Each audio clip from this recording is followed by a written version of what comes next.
child of virus, coming crisis. You're invited to come down. Silver skin cells, simply held.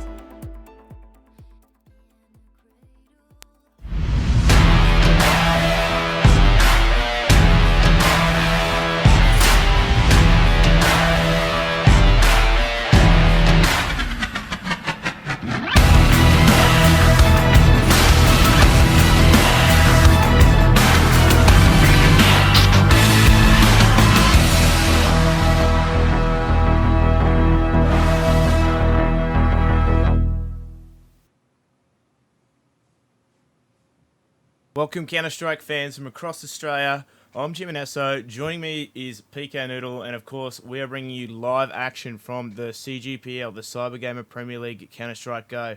Nick, how's it feel this evening? How are you going?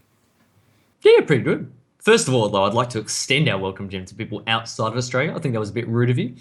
New Zealand, Tasmania, international visitors as well. Well, we know anything good that comes out of New Zealand we actually claim as Australian anyway. That's true. Gratisfaction. Gratisfaction. Russell Crowe on occasion. Gratisfaction sometimes. Zeusy. Yeah, Zeusy. Yeah. Of course, but we've got I was just saying, it's been a great day, though, Jim. I'm not sure if you've been keeping up with the news. Leonardo DiCaprio won Best Actor today in the Oscars for his role in The Revenant. It's been a great day. Long time coming. Yeah, well, of course, you've seen that movie, haven't you? I have. I mean, it's really applicable to the Australian scene. I mean, Revenant, I'm not sure if you know this, actually refers to someone who's supposedly come back from the dead, much like Moe's CS career, now that he's left Fox Seminole. All right, you practiced this intro, I like it. Good. But of course, I'm a professional. If you haven't been keeping up with the news either, there's been some roster movements earlier late last week actually, with Moe and Zeusy completing the IM lineup. Their debut was last week, and they had a narrow win in that first map over Jam, but obviously got going and eventually took out that best of 3 in their first week, and this is their second week now, and well, they're out to prove a point. Yeah, I think the biggest thing that Immunity have going for them, I know that they're a new roster, but just like we saw with Legacy, given the experience and the talent on the Immunity lineup and the Legacy lineup, the rate at which they develop as a team and mature is far superior to any other team in Australia. So whilst this is technically their second competitive match now with this 5-man roster, I expect them to be a vastly improved squad already with the limited practice time that they would have had. Again, I think that really last week's results have, to me, almost no influence or impact on my decision making for tonight in terms of what I expect to go down, how I expect the match will play out. I'm really looking forward to seeing how fast this IM roster has developed. Well, exactly right. I mean, as you said, the experience is the telling sign here. They've utilised what short time they've had quite wisely, I'd imagine, and much like we saw with Legacy's beginning, these guys will be really quick to get on the ball. Put it that way. I think that's probably the easiest way to put it. But yeah, as I said, I'm keen to see these two teams in action, and I'm gonna follow your method for prediction. I think though Corvidae, from what we've seen from them, they're quite exciting in my eyes. I feel as though they're good enough to take a map off Immunity just because the way they've been playing and this fresh new look IM, there might be still a few kinks in that armor, and I definitely think that Corvidae are capable. So I'm still predicting Immunity, but it's going to be a 2-1. I hate to say this, but I actually agree with you. You've stolen the words out of my mouth. I do think that Corvidae have a map in them. I think that the map pool that we're going to see tonight, which will be Mirage, followed by Train, followed by Overpass, will really suit Corvidae as we go into the knife round here. The reason I say that is that I think Mirage, we actually saw Immunity lose that last week against Jam. But even more so than that, I think looking back at a wider scope of Immunity's matches, Mirage used to be one of their best maps. Historically, if you look at the stats, it was their second best map after Dust 2. But what we've seen in recent competitions is that when Immunity have lost on Mirage in particular, they really lose a lot of confidence in themselves. You only have to look back at PAX Australia. They lost to X5 in the semi-final there on Mirage, went on to win the series, and then from then onwards, for the period of about, I think, 3 to 4 weeks after, which spanned about 2 comps, they were vetoing at every possible opportunity just off the back of one loss, and I'm surprised to see them actually leave it in the pool tonight for that very reason. They lost last week on it. Corvidae actually beat Vox on this very map last week, and I think that Corvidae, this is probably their best chance now to take a map off IM. I think they'll be happy to be playing them on Mirage, especially this early on in the season. Like we said before, IM have had too much time to get things sorted within their camp. And as we said, the knife round has gone down, and they have picked their sides. So Corvidae, I believe at the moment, are sitting on the counter-terror side. And as we said, we're going to run through their lineup tonight. They are running with Steege, the core 5. Steege, Urcast, Inns, Alistair, and of course, the man from New Zealand, Gratisfaction, and running out for Immunity tonight, this new look lineup. Barely a week old. We have James, Imagine, Zeusy, Ricker, and Moe. I'm really looking forward to see how the AWP battle goes tonight. I know that Ricker is obviously probably considered the best AWPer in the country, but Gratisfaction is probably right up there with him at the moment. If you look at the other inform AWPers, I'd probably put him at number 2 or number 3 if you looked at the entire scene on its whole. I think he's really talented at the moment. He's probably the hard carry for his team. Certainly his team depend on him to make those entry frags. I think a map such as Mirage certainly favours the AWP in terms of there's lots of different options for where they take it initially, particularly on the CT side, but also just as importantly for me, the rotation time, if you do send the AWPer towards mid, is actually very short between both sites. You can easily go from window to jungle room and help out the A teammates and then go back to mid. I think it gives a lot of options for a strong AWPer, so I'm really looking forward to seeing how that battle plays out. Yeah, I mean, you pinpointed that one as a tale to be told there, but it would be interesting to see because I guess Immunity now do have options with that AWP as well, having picked up Moe. So, I mean, Ricker, he barely ever has a bad day. And, well, if he does have one, at least they've got an option there in Moe to pick up the slack. So, I believe we're just waiting at the moment for the teams to go live, but... I'd probably compare Ricker to... for those watching the international scene, maybe a world edit in Flipside, where he's actually a really, really good AWP, obviously, but sometimes he does struggle a little bit with rifles in hand. So I think that if Corvidae can keep Immunity's money down, that's probably their best chance at winning, limiting the AWP in Ricker's hands. But it does look as though we will go live. This is the first map in tonight's BO3, second week of CGPL Autumn 2016, sponsored by Mwave. We do see Corvidae here starting on the CT side, and quite a conventional setup for the most part. Gratisfaction in the mid window, but has 2 teammates in A, 2 in B, just on a reconnaissance mission at the moment, trying to scout out as... The Immunity members start shooting each other. I take it this isn't live. No, you must have missed the text in the game, but of course this isn't live. They had a game crash. But, interesting, I don't know if maybe Corvidae have revealed their cards there with that smoke strategy mid. Obviously not too much information coming out as a result, but tantalising prospect there. With I'm glad you picked that up for me because I was about to try and explain what was happening and I was struggling to comprehend it as the 2 TKs came in. I just thought there was some inner turmoil within Team Immunity. Maybe some, I don't know, personal issues that need to be sorted out with the new roster. But I'm really looking forward to seeing this lineup. I mean, I know you said that potentially Moe might be AWPing. I tend to think not. I mean, we do know how talented he can be at times with that AWP in Vox Seminole. He was the hard carry, but he's always been quite open about the fact that he doesn't really like the AWP, does he? I think it was more so out of necessity for that team. I think that he'll probably stick to the rifles. I think that they've picked up a great entry fragger in the form of Zeusy, a really talented player. But they've also picked up a known and proven player in the form of Moe. Not necessarily the best player in the country, but you can be guaranteed that when the pressure's on, you can count on him to make the frags and do what he needs to do to get his team as close as he can to over that line as possible. Yeah, look, I mean, he's probably... I'm going to have to disagree with you on in the sense that he's like World Edit, because he doesn't struggle as badly as World Edit does with rifles. But, of course, a lot of team strategy in the past has been aided by Ricker having that AWP in hand.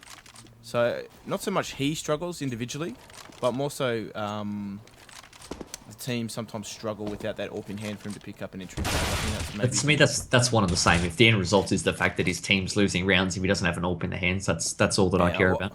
I guess I just don't feel it's an individual struggle, per se. We'll see how they go. I know that the team's certainly a lot more comfortable, at least they used to be when he had an AWP in his hand. But he's going to have to wait at least a couple of rounds yet. So unless he goes on an absolute knife frenzy on the pistol round, then maybe we could see the second round AWP. That could be interesting.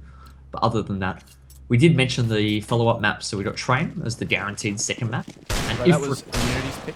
Yep. That'll certainly be Battle of the AWPs as well. And then Overpass, should we require that, which will be the decider, which will be interesting to see. I know Overpass isn't normally played too much in the Australian scene, so always excited to cast Overpass matches. And get to see who comes out on top. Both of these teams, as we said, started out on winning ways so far in this CGPL season, and knowing what's on the line here, over $12,000 in cash prizes across all the CS divisions. I know that there's so much anticipation and hype amongst the scene at the moment, trying to make sure that Everyone starts off in hot form, secures themselves that spot to the LAN finals. Might just jump back to us here as Rip Noodle in the Skype. There we go. You're back. Welcome. Welcome. But yeah, they're just having a few delays at the moment around a crash, so we'll go back into that one when it is ready to go. All right. But Good idea. I'm always excited every time that we see a map that isn't Mirage, Cache, D2, or Inferno in our map pool. So having Train in there and Overpass as well, if it goes to 3 maps, it's, as I said, a tantalizing prospect there. We've got some exciting action. Simply because I think for starters, Corvidae are going to be better prepared on Train than Immunity might realise. So, yeah. I agree with that statement. I think that probably Corvidae are going to be better prepared on all the maps, to be honest, in Immunity, given the pure fact that Corvidae have been together now for so long. I think we found that nice stat the other day when we were updating our team rankings. Obviously, Immunity ranked #1, but Corvidae have done a fantastic job of moving their way up and grinding out some fantastic results. They're now ranked #3 according to the Peanut Gallery team rankings.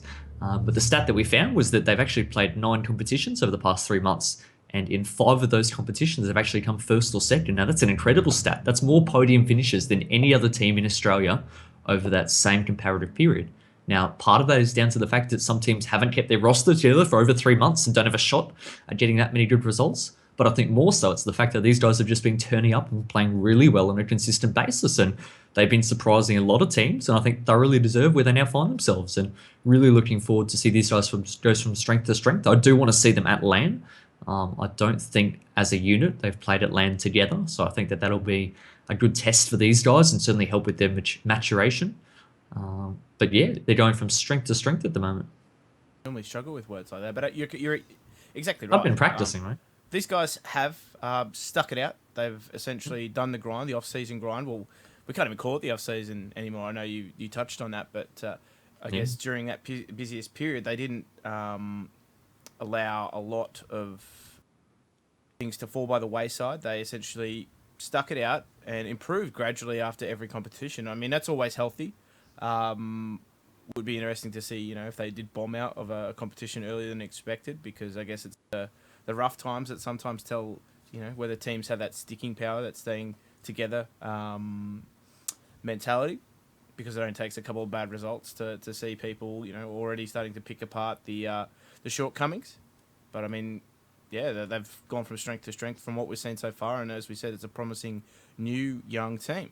So a season of Division 1 will certainly do them proud. I don't think they're going to go on and absolutely take the Division 1 bracket by storm. But in a season's time, I certainly think that they're going to be up there, pushing some of these more established teams to the brink. See, I think as we did go back into the server, what should we do? We'll go live in a sec. The guys are just simulating the knife round result, which of course I am lost and had to start out on the T side. But to be honest, I think they actually will make a good showing this season. I know that potentially with even more experience, they could be right up there. But I still do see them making top 6, pushing towards top 4 at LAN.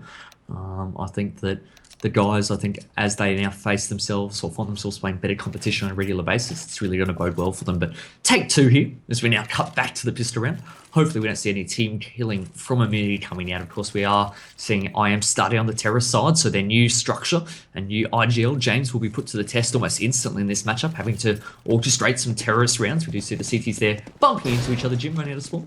Yeah, I would imagine that, TKing on a knife or on a pistol round would set things pretty pear-shaped. But as we can see, we do have Corvidae just setting up fairly default, but of course Immunity making their way through this B halls, and they are going to hit that B site.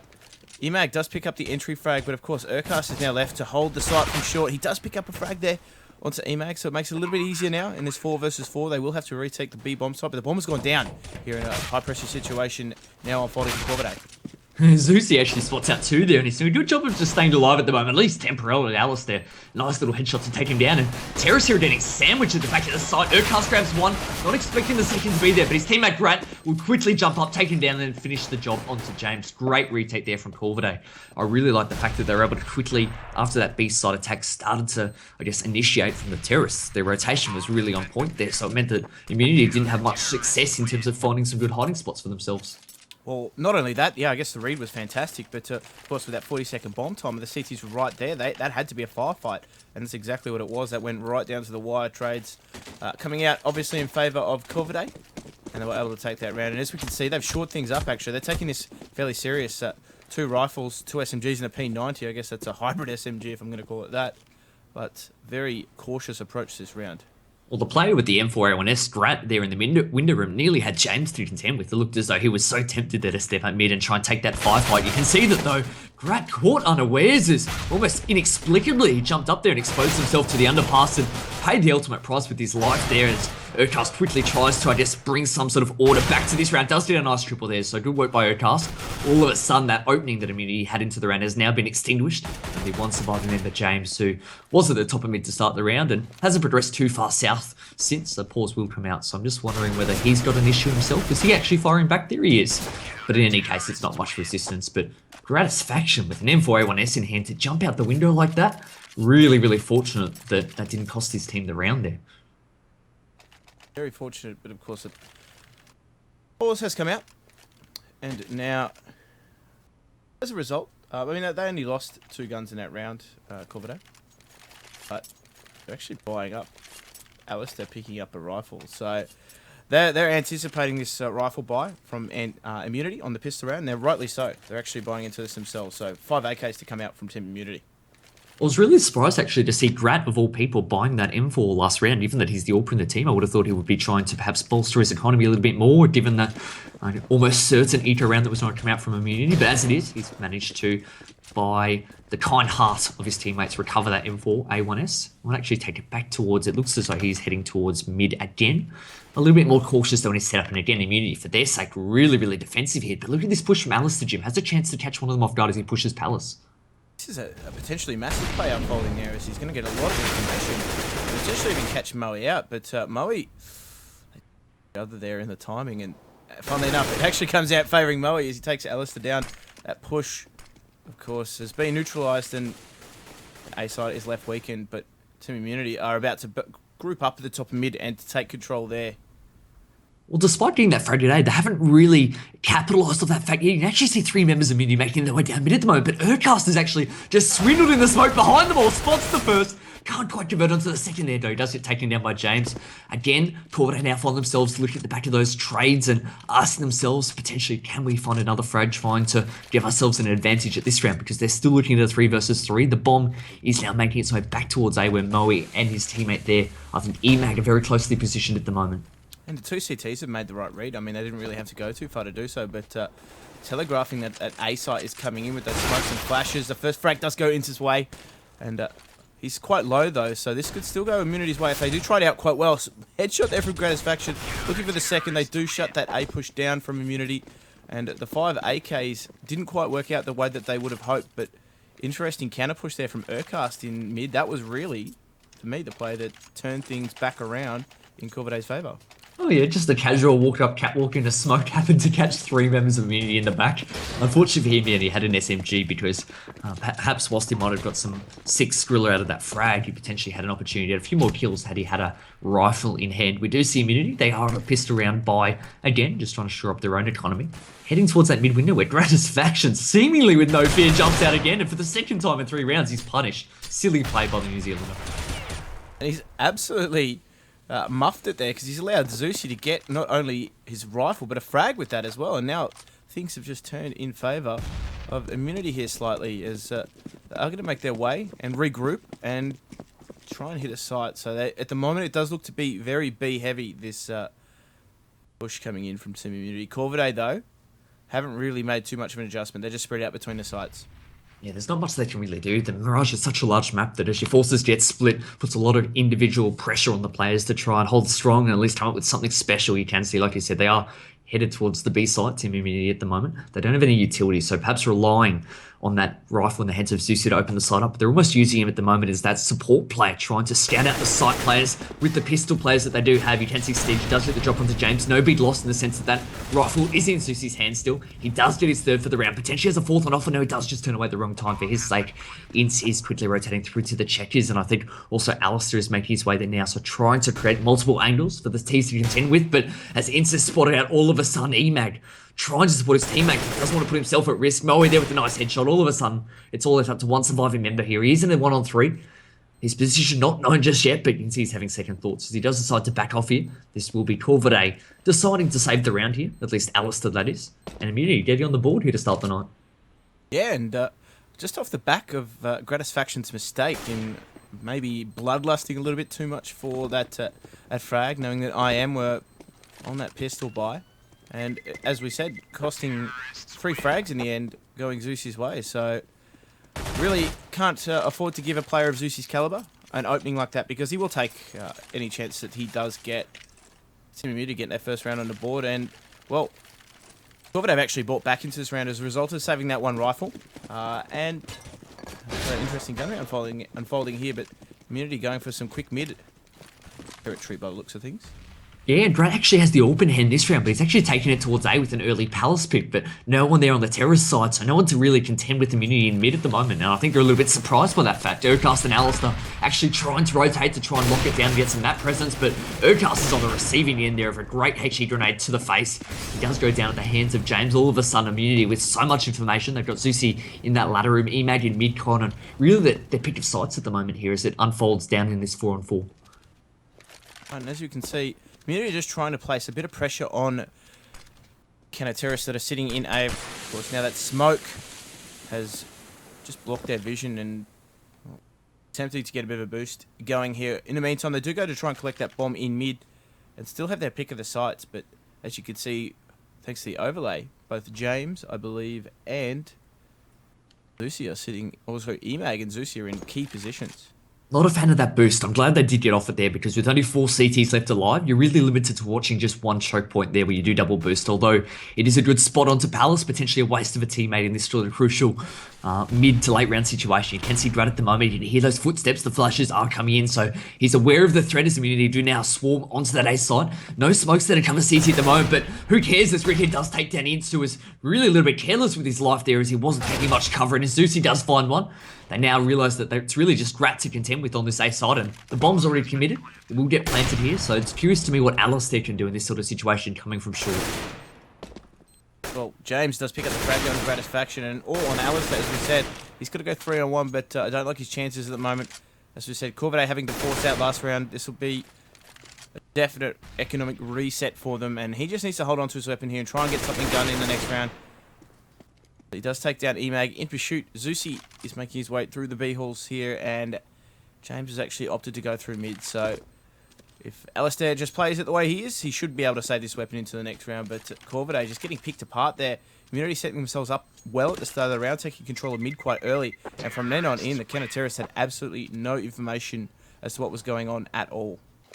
I didn't like that double boost, as I said, but apart from the boost itself, one of the other consequences was that as that attack came in potentially, I'm not sure, maybe 5 to 10 seconds later, it meant that the second member who was on the bottom of the boost, Ince, really hadn't had time to reposition himself. So in the end, he too was caught at that ticket box, and we saw what his fate was in the end as Rickhead did take him down. But I think certainly in those sort of situations where it's that 3-on-3, 4-on-4 sort of stuff, as Grat on an eco does very aggressive and does put our one member Moe absolutely bolting as far back as he can. I think you're better positioned trying to get a bit of map territory and splitting up your forces, trying to create multiple angles to contend with. As it was, Immunity did a great job of really closing down and isolating those CT members, finding those one-on-one duels, which is exactly what you need to do in that instance. Then this round, whilst we saw perhaps last round they were very, very bold in their mid-take, a little bit more passive, a little bit more respectful of potentially that eco stack from Corvidae. Right, and we do find some frags early on Immunity, and Urcast actually takes down Ricker. That AWP has gone down, and now as quickly things opened up for them, it's back to a 3 versus 3, but as you can see, that bomb is making its way back through the B halls. And they will meet Urcast in the B site, so Zeusy and Moe will come face to face soon, but they need to clear this side, otherwise Urcast could do some real damage here, and he does actually catch Moe off guard. And we'll look for the second frag, not able to find it there. Zeusy, though, is trapped on that B bomb site by himself in this 2 versus 2. James, though, does take down Gratisfaction, trying to push through mid and get that information, so you'd just be telling Zeusy at the moment to hold on and not try and do anything that would isolate him too much. They will get that bomb down there, where as James is now able to cover his teammate. He's creeping around the box, see if he can catch that angle. Does get flash, but takes down Zeusy because he's just allowed himself to creep in without being known at all. Forcing this 1 versus 1 with James, and he has stuck that bomb. James all over it though, claiming the AWP and the round. Yeah, really good play there by James, the in-game leader now for Team Immunity.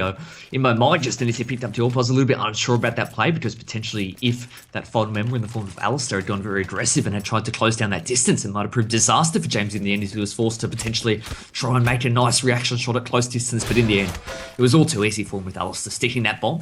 You can see now that Cities can afford to bite Grant, unlucky not to connect there, but look at that great movement. Fantastic individual play, at least until it got him killed in the end. Maybe not so fantastic. It looked good. But as EMAG really pushed through that smoke, it meant that Gratisfaction had nowhere to hide. If the teams were playing a little bit more passive at the top of mid, good freight there by Yocast, it would have worked out well, but with that aggression from them, persisting and chasing after him there in mid, it meant that it was all too easy for EMAG to make that kill. That's right, Immunity really upping the tempo with their aggression. That's what caught Gratisfaction off guard. It looked great, as we said, but of course ended up costing his life there. And now a 4 versus 4. And Immunity just slowing things back down again. They've changed the tempo up so slightly and just seeing if they can catch any of these pushing. As Moe actually gets caught being pushed himself, and Alistair has a lot of information what might be going on at A. And as you can see, counter-terrorists. Ooh, as Steege actually goes ham on Ricky through the smoke. It's now back to a 4 versus 2, and well, don't write off Team Immunity just yet. I think this is what was one of their biggest strengths last season, was winning those 2 versus 4s, those rounds where you think they're actually at a deficit. They somehow managed to get themselves back into it, so they are going to focus on the B side here. At the moment, we do have Steve's position. He's just in the back of the B side, but Urcast is doing a good job of making sure he's not committing too heavily to mid. He's actually rotating now back towards B. He will go to that pillar and really create that second angle for Immunity to contend with. I like the fact that Steve is playing such a passive angle here in the side. It means that he will now hear those footsteps as I am really trying to force the issue with the time running down whilst they do lose a member. They've actually lost 2 now as Zeusy doubles up there, so great entry work there from Zeusy. All of a sudden it is back to a 2 versus 2. This is the sort of situation that you were talking about, how they often find a little knack of making these rounds look a little bit closer and potentially going in their favour when they really shouldn't have. You do see now the CTs on this retake. One member of the Checkers, Alistair there going through the short as well. And Azusi can't quite find the third. That would have been massive in that situation. It does leave the pressure here now on James. Has that open hand. Not normally renowned for that weapon, but great shot there. Does take down Ince. All of a sudden he suspects that final member Alistair is coming through short. He will reposition himself behind the pillars. Doesn't quite connect there, but Alistair closes the distance. Great work there. Bringing that pistol to his face. Has a kit. It'll be comfortable, but it's defused now. Yeah, just as you thought, as we said, that round was going to go back in Immunity's favour.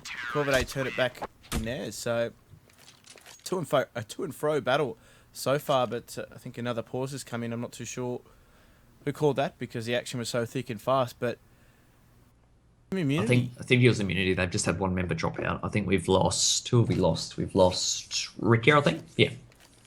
Yeah. So I would like to know though. So we've had 7 rounds played. How many rounds can you count that Gratisfaction has died by being too aggressive in that window? I think at least 3. Yeah, there was 2 rounds with a Colt, I do believe, to start off on those eco rounds, and then there was also that previous round where he jumped up on top of the fence. I mean, some sick movement, but in the end, again, too aggressive. That's 3 out of the 7 rounds when he's really been way too aggressive against a really, really skilled opposition that has the ability to punish him as a result. Not only that too, but Immunity are really cottoning on to the fact that he's persisting with this aggression. So they're actually... whilst at the start of the round, some coming out with the aggression of their own, they're really wary of the potential positions that Gratisfaction could be in. So this is where Immunity is starting to wake up a little bit, and as we said, change that tempo, and they're really really good at that as a team. It's the sort of play, though, to add some context for those people at home who are watching along with us, feel as though they're part of the action. You're not. You're a spectator. But in any case, it's important to note that against a lower tier team, that's the sort of play style that Gratisfaction's playing at the moment that would absolutely bully them and wreck them to pieces. For a team that's a little bit nervous, perhaps doesn't want to peek mid, or they're taking those 1v1 duels with them, he would absolutely be wrecking heads at the moment. With picking off them in mid, picking them off in underpass, running around doing his own thing. But this is the difference that we're now seeing between potentially bullying those lower tier teams versus doing it against the best team in the country in the form of Immunity. They've got the skill, they've got the experience to combat that aggression from Gratisfaction and really punish him as a result. We've seen now 3 times in 7 rounds. They've done just that. Gratisfaction, I don't think he's actually got the drop on them in mid at all in any of these gun rounds. So fantastic work at the moment from Team Immunity, putting the hammer on Gratisfaction. They are, and they're absolutely nailing it. I had nothing further to add. I just wanted to put that in there. But yeah, you're completely right. Team Immunity, as we said, some of the most skilled players in the country, and they've all come together in this one lineup.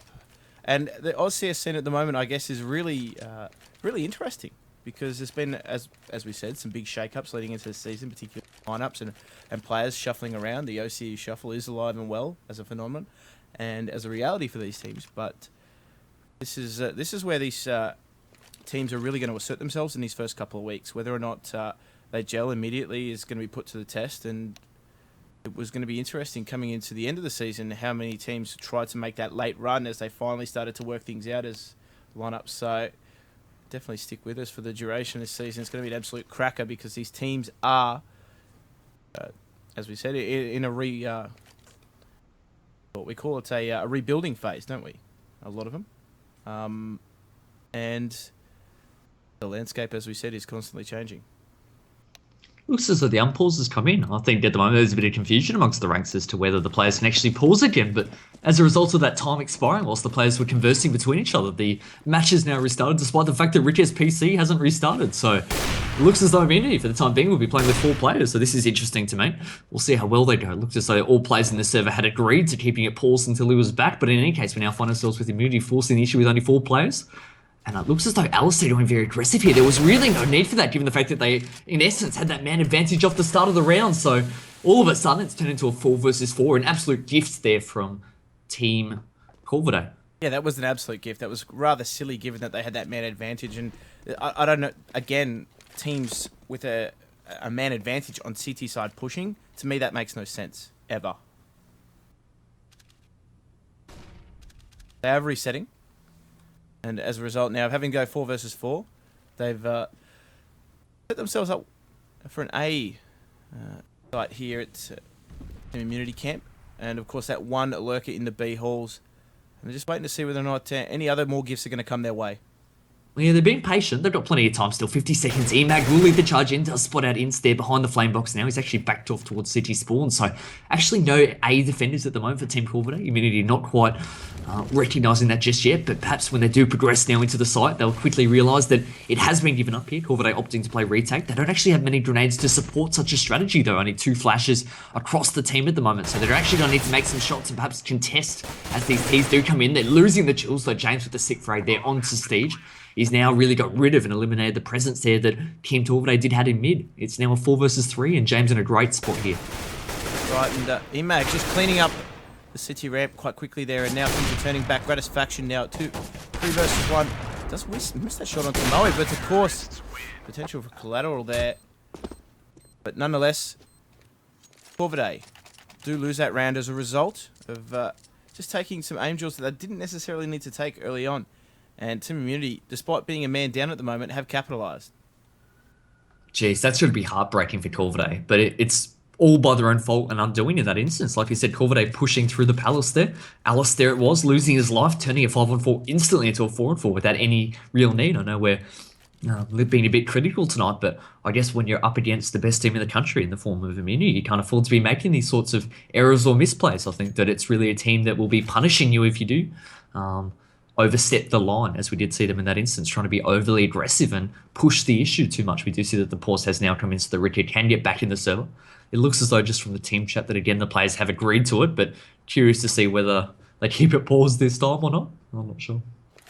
Yeah, it's obviously a frustrating situation for both teams. I mean, Corvidae are keen to get on a roll here. They saw it as a window of opportunity to break the momentum. I don't know how the Immunity Camp feel about it. Obviously, they're keen to just get their 5 back in the server and get underway. They don't really want to play with 4. But from my perspective, actually, I might get your perspective on this one. It's always interesting getting your perspective. That's the first time you've ever said that. Well, usually because it's so open to ridicule, but nonetheless. Okay. Team Immunity, what have they been doing so well so far that you've liked? I like the fact that they've been punishing Gratisfaction there in mid to start off nearly every round. I think part of that has been Gratisfaction's own fault, overly aggressive, but I think a large part of credit should also go to Immunity for really capitalising and taking what they're given in that instance. I'd really like to see how these rounds would be unfolding if we could repeat them or even for the rest of this half if Corvidae weren't gifting Immunity these opening frags. Whether it's either Gratisfaction in mid or one of his supporting teammates pushing Palace or B-halls or something of the sort. So I think from a Corvidae perspective, the message is clear. We need to hold back, play a little bit more passive, or if we are going to push, make sure we do it as a team. But ideally, I think play it a little bit more passive and wait to see what Immunity can do. They haven't really had to come up with any tactical genius yet to break open these rounds because seemingly they just need to hold their spots and Corvidae walk into their crosshairs. That always helps. I mean, all they've done really is counter some aggression in mid, take control of it, knowing that Gratisfaction was going to be as aggressive himself. And it's worked. It's played into their strategy quite well. And funnily enough, they've been also punishing that economy too, each time taking down Gratisfaction and potentially, well, in the gun round, on that first gun round, it was taking down a Colt a couple times. And then also that AWP as well, being taken out of his hands. It's going to be tough at the moment, as we see before the pause. Corvidae were actually going to be on some form of eco because their money was really in the pit. It's difficult for me when we looked at the context of this match. I actually thought that Mirage looks as though they're unpausing again. This is insane. But it looks as though in the 8 rounds in which you've had, Corvidae have given up the first frag, and I use that term very deliberately, given up, because it wasn't much of a challenge in, I think, at least 4 of those 8 rounds.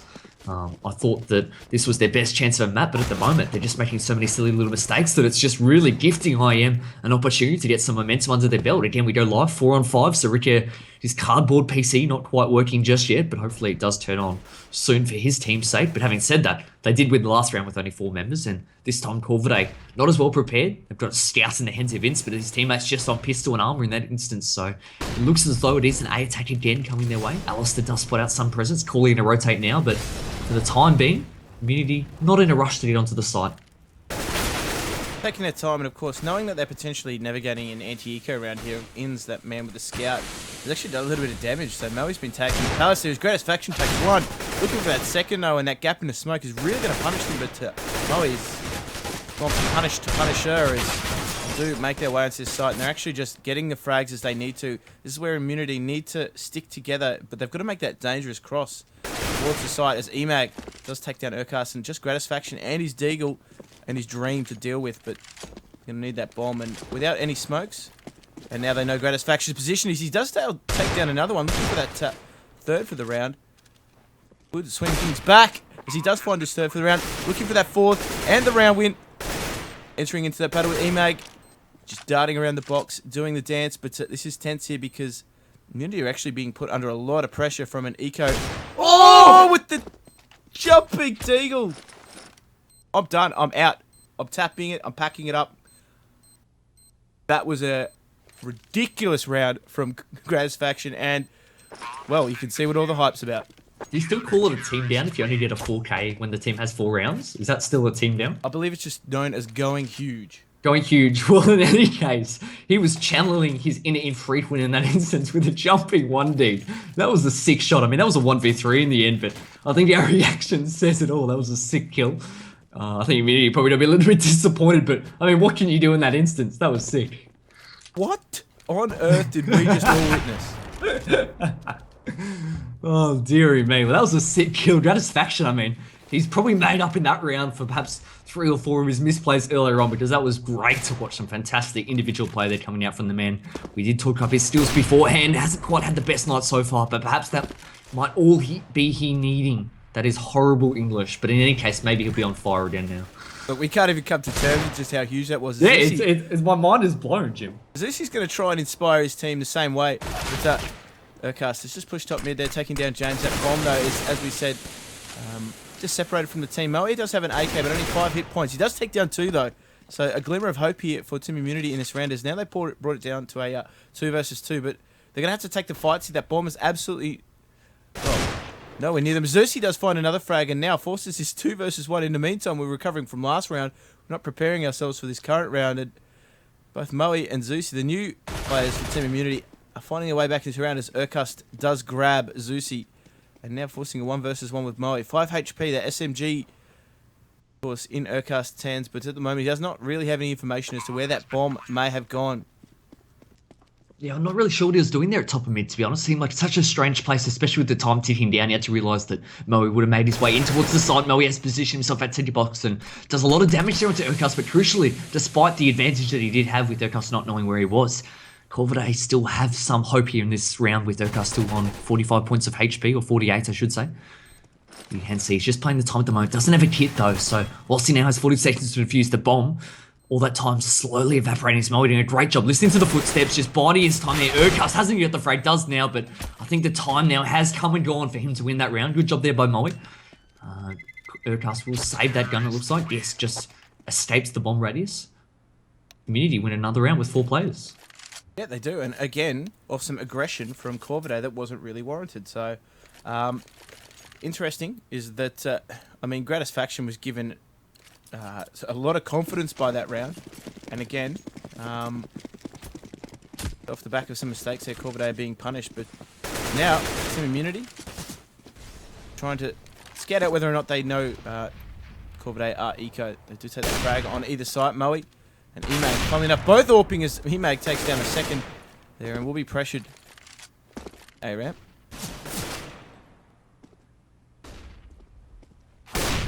Does find a third from the round. Some shotgun AWPing here from Emag.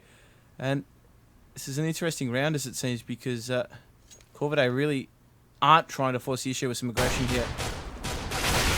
So let me get this straight. As Emag whiffs a few shots there. He has already got 3 for the round. Looks for the 4th, does find it.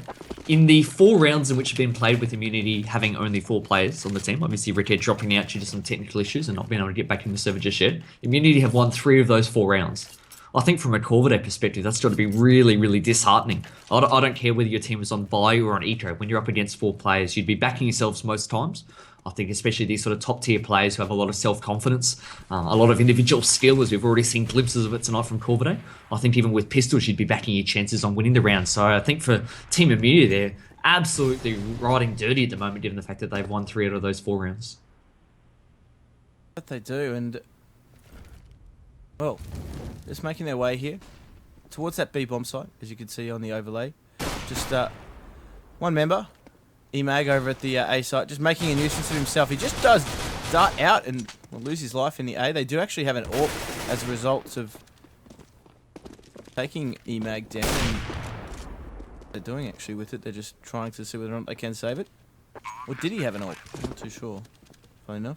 But they have got the bomb planted, and this is where both Corvidae, Inns, and Alistair are going to need to try and see if they can net themselves some exit frags, because the economy isn't that great at the moment, Nick.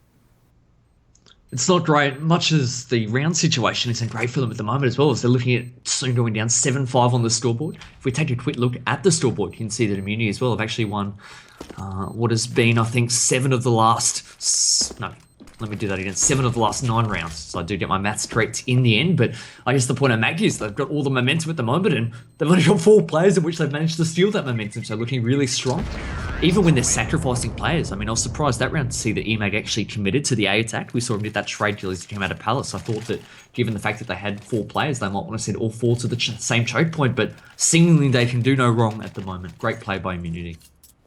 Yeah, and they did actually grab that AWP. Inns actually took that into the next round. So Corvidae have found a few gifts along the way of their own, and will need to capitalise here because they are fast falling behind in this match with only 4 Immunity members to play against. So if you look at the overlay here, Team Immunity are setting themselves up for an A execute. Only 2 members on that site. It's going to be a tough time for Corvidae to try and defend it. The rotation will come in now, though. So as the smokes and flashes come over to telegraph their A attack here, Gratisfaction will rotate. Misses that shot, though, and whilst Inns has got 1, he has been taken down. Zeus is still alive, the danger man from previous rounds, albeit on 10 points of health. You can see that the bomb has found its way into the site. Should very shortly get planted. I think Zeus is just waiting until he can see. He's seeing the white light at the moment to signal the fact that a few flash grenades have gone off in his face. At the moment, though, it's really just stalled, Jim. It has, and all the smokes have faded as well. So Immunity under a lot of pressure here because they're in a situation where they're actually locked into this A bomb site. They've got a member in T spawn in Urkas that's actually locked them into A. So there's absolutely no chance of rotation. They have to take the firefights here, and they are being spotted out and just picked apart at the moment. Zeus, as we said, on 10 HP, not really too useful to his team at the moment, but Alistair does find Zeusy finally, but Moe has taken that Gratisfaction in the meantime. So now a 3 versus 2, and they're just caught in the crossfire here. Corvidae, they were really cautiously playing this, as Alistair actually gets tagged himself through the wall, and this is just a really awkward, tense standoff in the A site. Yeah, I've got no idea what's happening. Corvidae are playing so passive and are showing so much respect to immunity here when they really don't need to. They're up in these man advantage situations, but they're seemingly going in one at a time. All of a sudden, it is down to a 2-on-2 now. Urcast does a good job there of finding the head of Moe. They do know where the last member is. Emag does a lot of damage, but can't quite get the job done. But in the end, even that round, a round which should have been going Corvidae's way by virtue of the fact that they were always in those man advantage situations, some great early trading, they never looked comfortable in the end, even as that retake was coming in. And that, to me, signals that this man advantage that they have at the moment is really playing on their mindset. They've lost rounds with that 4 versus 5. They're not even confident in retaking a site 3 versus 4 at the moment. So that's, to me, as a result of having lost so many rounds to a 4-man team immunity. Even on the retakes, they're shirking away from making those moves as a team. So the confidence might be on the rocks a little bit here after being so full of it early on. Gratisfaction actually takes a lot of damage in that mid window, still opting to play it very aggressively. He does actually pick up that frag on James finally. Now this is a 5 versus 3, which does finally favour Corvidae. Great awareness there from Grat, watching through that smoke on the catwalk, expecting James to run through it off the back of a team flash, and did get the drop on it. All of a sudden, it's now a 5 versus 3, but great individual awareness there. It's now gifted, I think, Corvidae, great opportunity at getting back on level, petting with immunity on the scoreboard. Ince here holding in mid-con and can see the tippy toes of one as Zeusy does stroll up those stairs and does a good job there of laying down that subsequent Molotov to stall the progress, or incendiary I should say, of any terrorists that were following suit. You can see Emag there on T-Ramp does take down Ince, but quickly traded out. So finally Corvidae able to get some frags on the board. It's all left up to Moe. He is in mid at the moment and has 4 CTs to contend with. You can see he's just made his way along catwalk, but there's so many choke points when you're in that position in mid to contend with. There's mid-con, there's stairs, there's window room. You can see at the moment he's almost gambling on which choke point to watch. We can see Steege obviously with the advantage of the overlay through the wall there. Alistair makes his presence known as well. So Moe, I think, dancing around, flirting with death at the moment. That's right. There's not too much he can do at the moment because he doesn't have that bomb yet. So his options are really limited in that sense, because even if he got a frag, he really couldn't capitalise on an opening he made in that site. Now, he actually is going to be caught potentially with his knife out, as Urcast does actually go down himself. So both players really surprised in that situation. 17 seconds left on the board, and he's going to try and get himself onto a site. But crossfires are too good from Corvidae. They do find that elusive 7th round, and will need to capitalise on, well, what was a very lackluster midsection to this half. They've got one more opportunity, don't they, in this half to try and take some momentum into the second half on the terrorist side. They have won the last 2 rounds in a row, so perhaps from Corvidae, that little piece of light at the moment shining, giving them some opportunity in this match as they do try and fight and thwart off the presence of Team Immunity here in this final round. We can see all 4 members of Immunity actually heading towards B side, a side on which they really haven't attacked too often so far, at least on gun rounds in this half. You can see at the moment 3 members there, the bomb just lagging behind a little bit. Zeusy, he's not baiting, he's just trying to make his way there as soon as possible, and you can see at the moment Steege in a great spot. Good HE nade, and Steege just watching them walk out. He does get the first, gets the second, spots a third, but as he picks up the AK, it'll be a new lease of life as he now has the bullets to play with. Does take down Moe there in that instance, and Urcast does a great job of rounding out that round for Team Corvidae. 8-7, they go into the second half now with that lead, but a really unconvincing display there from Corvidae, I think it's fair to say, Jim. I mean, Team Immunity had 4 members on their team for what drew on and on and on. I think it was probably about 6 or 7 rounds, if not more, in the instance there. That's right. I mean, whilst not having the greatest round there, I mean, Urcast, the in-game leader for Corvidae, still had quite a decent fragging half. He actually managed 15 for 11, which is a fair haul for an in-game leader, but nonetheless, he really needed to bring his troops into line there because, as we said, some unnecessarily aggressive players cost him. But this aggressive play here from Moe, he's actually made his way up mid, and I don't know if Urcast knows, but does know he's definitely there now as Moe's forced to fall back because they don't want to extend that deficit. Emag does find a frag, and in that CT con there, does find a second onto Ince, looking for that third. He does find it as well, so he's already done a huge amount of work for his team in the pistol round, and he's looking for that 4th frag there. They know that it's over in the Palace. Moe finds that, but Emag with a 4K to bring immunity back into this and capitalise on that CT's half, despite being a man down.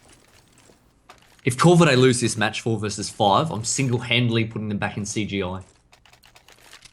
You're making the executive call. Yeah. I'm really unsure. It's good to see now. It looks as though finally a fifth is in the server. Sentinel has joined. We'll be able to see what the manager of Team Immunity has installed. See what he's got. See what he's got. I've seen him playing MM a few times in this instance, but I think that this is a different ballpark altogether, so this will be interesting to me. But that pistol round 6 shot from Grat there as he does open up the big side, but that pistol round really just showed the fact that Corvidae are really, really tentative in their play at the moment. They're scared of these Immunity members. They are now making their way towards B, but again, off the back of that sick 1B from Grat, there's really no intent there. They're so scared they don't even want to push onto a site, which is empty for about 15 or 20 seconds there. So at the moment, Team Immunity really, I think, are very fortunate the fact that Corvidae is showing them too much respect.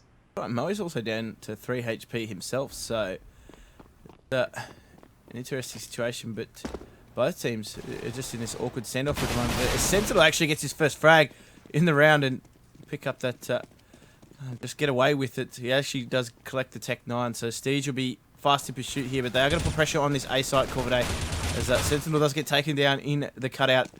And it's all to do for James over at the B bomb site, but he's going to make his way through short, see if he can catch anyone trying to make a cheeky play. He does get himself into the mid window, so some decent movement has allowed him to open up there. He will find himself fragged by Inns, but as you said, I'm keen to see what the organisation owner for Team Immunity can do here.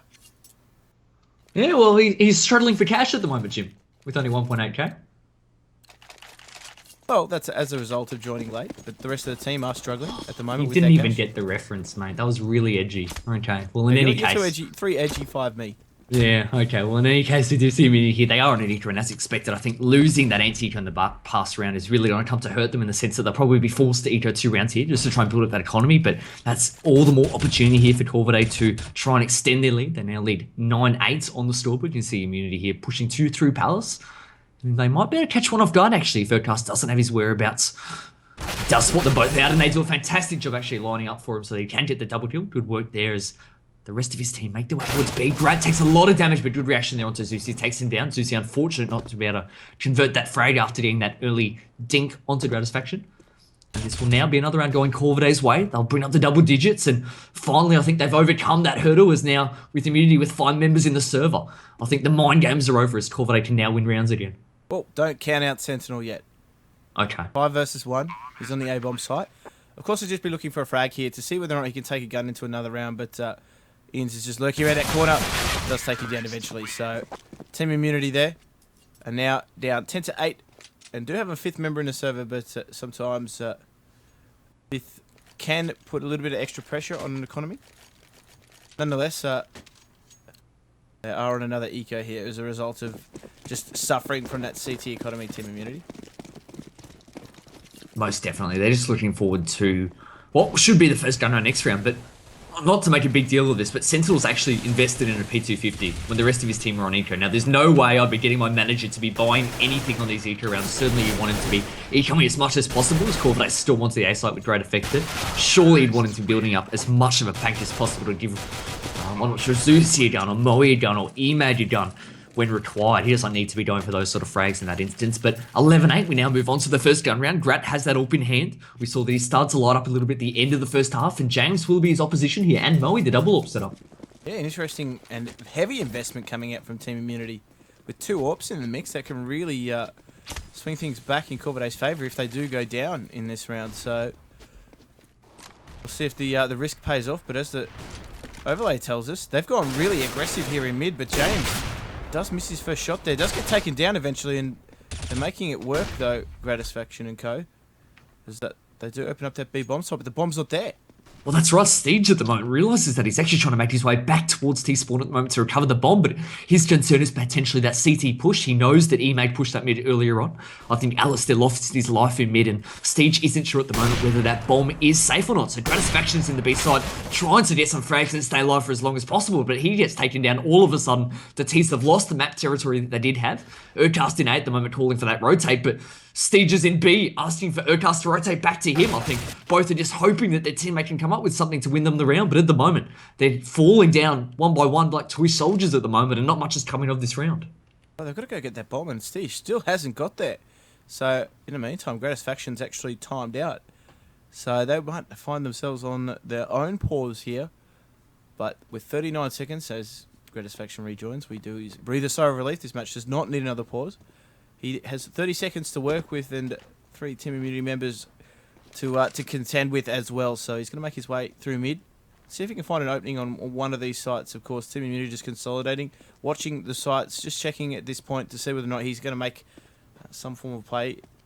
He'll make his way into that B bomb site there. They do have the information that he's going to get in there and get that plant. So at least some money coming away of Corvidae. With data around Mwave, all too easy for him there. Bread and butter shot. I'm surprised he actually managed to get a plant in that instance. I think Immunity playing very, very passive. Mwave playing in the checkers room area in that instance. He was tasked with holding that B side and wasn't able to connect onto stage before he got into the side. I think Mwave actually had his eyes pinned up on the B halls itself. Didn't have an angle there as Stage did stroll in through short. And it meant that whilst he did get the frag straight after, that money bonus will be going the way of Corvidae off the back of that plant. You can see Grat can afford to get an AWP in hand again. And really, I think his teammate might have actually dropped that forward, really trying to maximise Grat's economy, knowing that he is the star player. He does need to have that AWP in his hands as much as possible this half. You can see from a CT perspective, again, the double AWP setup coming out. And this time, not as much mid-aggression from Immunity. They are holding back a little bit more, trying to put those AWPs to good use from long range. Mwave posted up in the window at the moment. He has the support of both Emag and Zusi on either side of him. But Jim, it looks as though Corvidae is setting up for an A execute. They're just getting their reference points down, and the smokes and flashes you would assume would come in momentarily, but they do have that pressure, that lurk in mid from Urkar. So he's just playing that information man, trying to get his troops in order. Around here is on a timer, and the word go has been given. Those smokes are going up into the A bomb site, and Team Immunity are going to be put to the test here as they do make their way onto that A bomb site. Though Greatest Faction does have that AWP in the halls, and we'll be watching over his teammates as they make their way in. Interesting smokes here. They didn't have to... as Wims finds an interesting frag there onto Zusi, who was just simply falling out of mid-con. And now, Team Immunity have actually been locked out of the site while still in the site. Stage finds the second. Urkas finds another round there. And, well, this is really going the way of Corvidae so far. These opening frags have certainly put a lot of pressure on Team Immunity. And now, all for James to do with an AWP on the CT ramp. Fantastic execute. I love that from Corvidae. I love the way that they really used those smokes so effectively to be able to get that bomb down, despite the fact that there were still CTs in the site there. That's not as easy as it sounds. I think some great flashes as well really stalled the CT's progress. You can see James just trying to back his way off at the moment and potentially try and save that down to the next round. But he is getting hunted down. They will check CT spawn potentially. At the overlay at the moment, it looks as though Alistair is there. And great flash. Blinds James. He will get the frag in the end as well. So 12-9. But really, really impressed by that execute there onto that A side. It just seems as though Jim Corvidae playing better when there's 5 members on the other team. Yeah, it's strange that that's sort of playing into their mentality perhaps a little bit, but Team Immunity, as a result of taking that double AWP gamble, have really damaged their money, and that was always going to be the case when you run a double AWP setup on the CT side, particularly after losing so many rounds. Now, they are, of course, as a result, on an eco here, just some upgraded pistols across the board. Sentinel's gone the default USP, and they're just going to try and play from the site tier. Zusi actually does push, tries to get some information, runs into a barrage of bullets as he's forced to fall back, but Stige does pick up James there, trying to capitalise on that small opening, and now Zusi catches that one as they hit this B bomb site. That bomb will make its way through. Urkasto is on the alert to try and make sure his team have an easy passage. Does find Sentinel, and now all to do for Emag in the blink of an eye.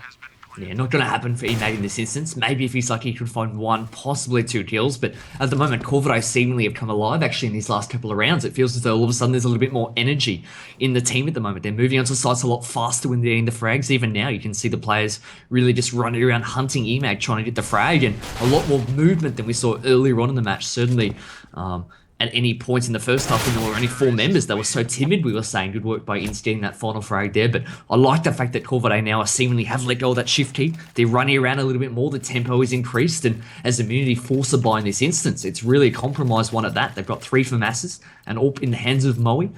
The substitute AWPer with Rickhead currently trying to get his PC working to no avail, and Zusi with an M4. So it looks as though Immunity are really putting all their eggs in one basket this round. Mwave taking it all towards mid-gym, and it looks as though some good smokes and flashes from Corvidae there blocking off his vision without really putting themselves at risk.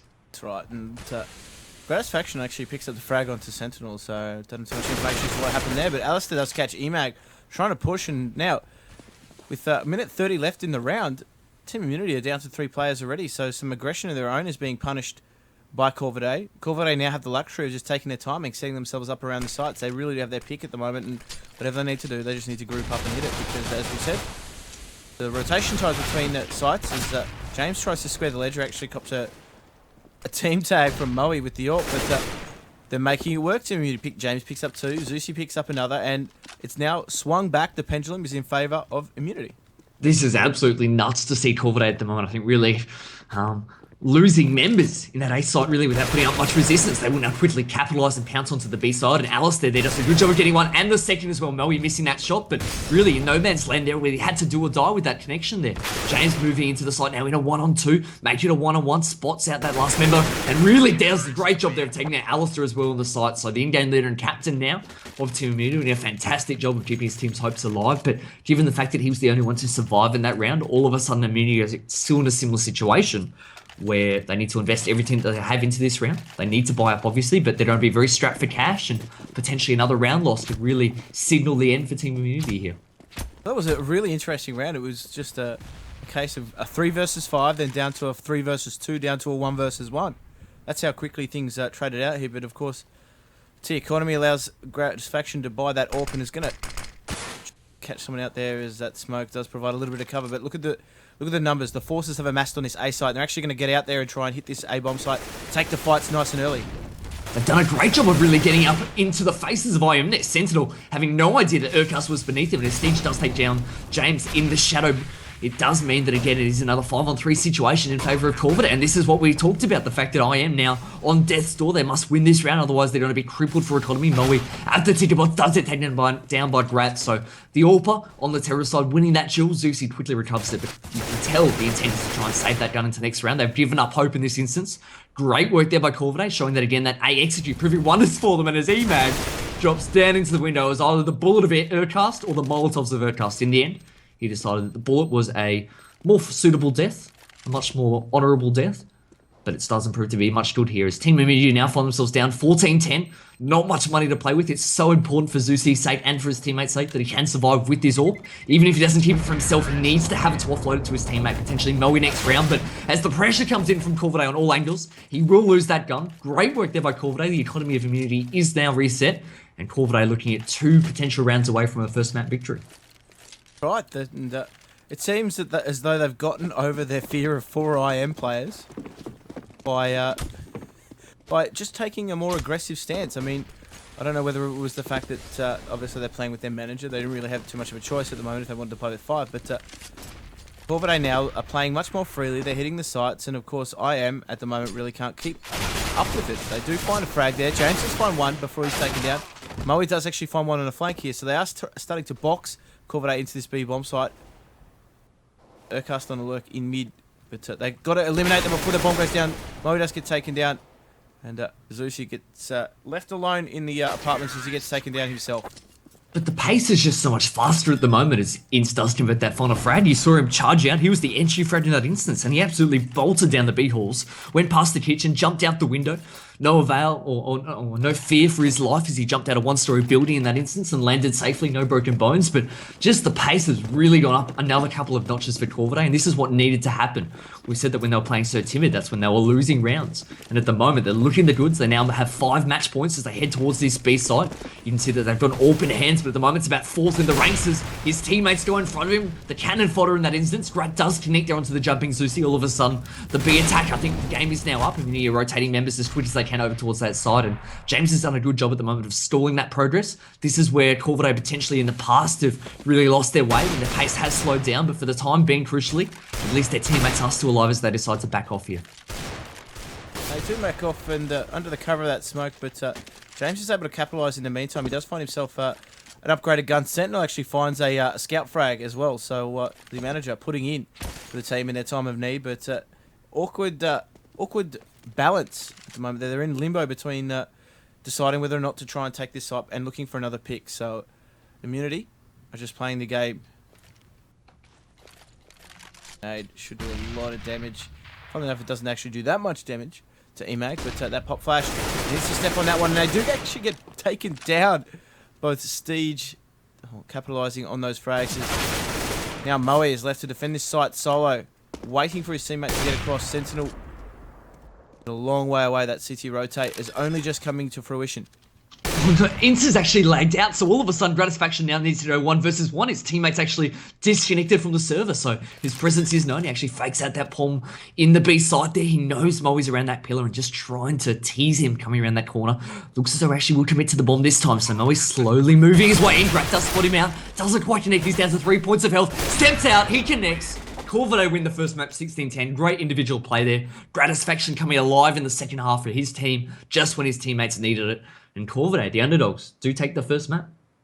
Well, I mean, obviously some interesting circumstances surrounding that map, but as we said, they played so much more freely, Corvidae, when Team Immunity had 5 in the server. When they had 4, they were losing so many rounds there, it just was boggling me. Like, But not even just that. It was the way that they were losing the rounds. They were so scared to even take any angels, despite inherently having that man advantage every single round for, if I count, they actually had, Immunity had 4 players for 1, 2, 3, 4, 5, 6, 7, 8, 9 rounds in that first half. Immunity had 4 players in the server. And Corvidae looked their worst during those 9 rounds. It was insane for me to watch on. And whilst, Jim, I think we predicted Corvidae to win the first map, I don't think that was the circumstance in which we saw that happening. Immunity having to play with 4 for 9 rounds, getting their manager in for the rest of the second half. It was an ugly game, it's fair to say. I think Corvidae really fortunate to get away with that win, but I mean, a win's a win.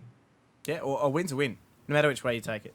Yep. I mean, at the end of the day, people are going to look back in the season and identify those, couple of rounds that Immunity had to play with 4. But, of course, Ricky is a big loss to that lineup. And really, as you can see, Mwave, whilst formerly playing an AWPer in Volk Seminole, didn't really have the same sort of impact in the team strategy that perhaps Ricky could have, per se. I mean, obviously, we're only speculating here, but nonetheless, he didn't really look comfortable with what they were trying to achieve there. In fact, when they ran the double orb setup with him and James, that got picked apart really quickly in strange circumstances. So we actually lost a key orb battle there, I think, in the B halls.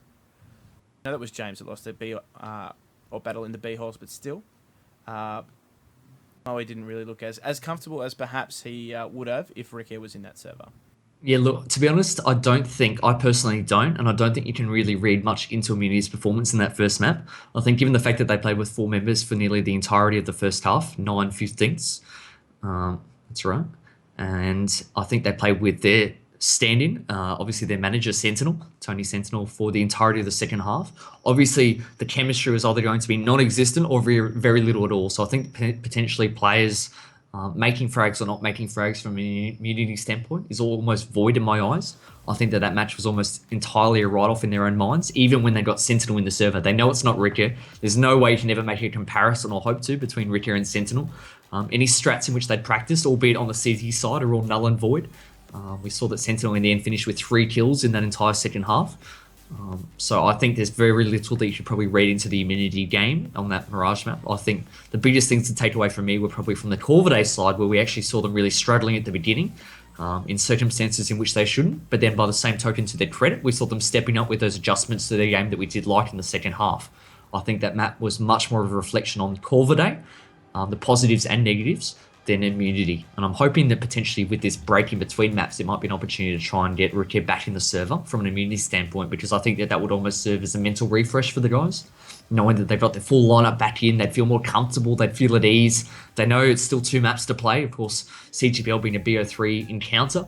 I think that the fact that they've lost the map for these guys, the best team in Australia, shouldn't mean too much if they do have their 5 together. If they don't have Ricky though, it's going to be really worrying for these guys. What is too? I mean, it's a question of whether or not, as we said, Sentinel is going to be up to the task. We saw that, of course, it's a bit unfair to place that pressure on him to frag at the level that Ricky does, but that's the reality. He's on the roster at the moment, and they're really going to have to try and make it work. So if this match has obviously gone live as a result, so look, it's going to be an interesting map too, because the map is trained. I don't imagine Sentinel would have had much exposure that map, but of course we're actually going live into the pistol or the knife round. Are we? On this one, I believe. So they must be watching something different. No? I can just see the players jumping around. I saw the config actually executed. I thought we were going live into the knife round, but of course we don't need to see the players warm up.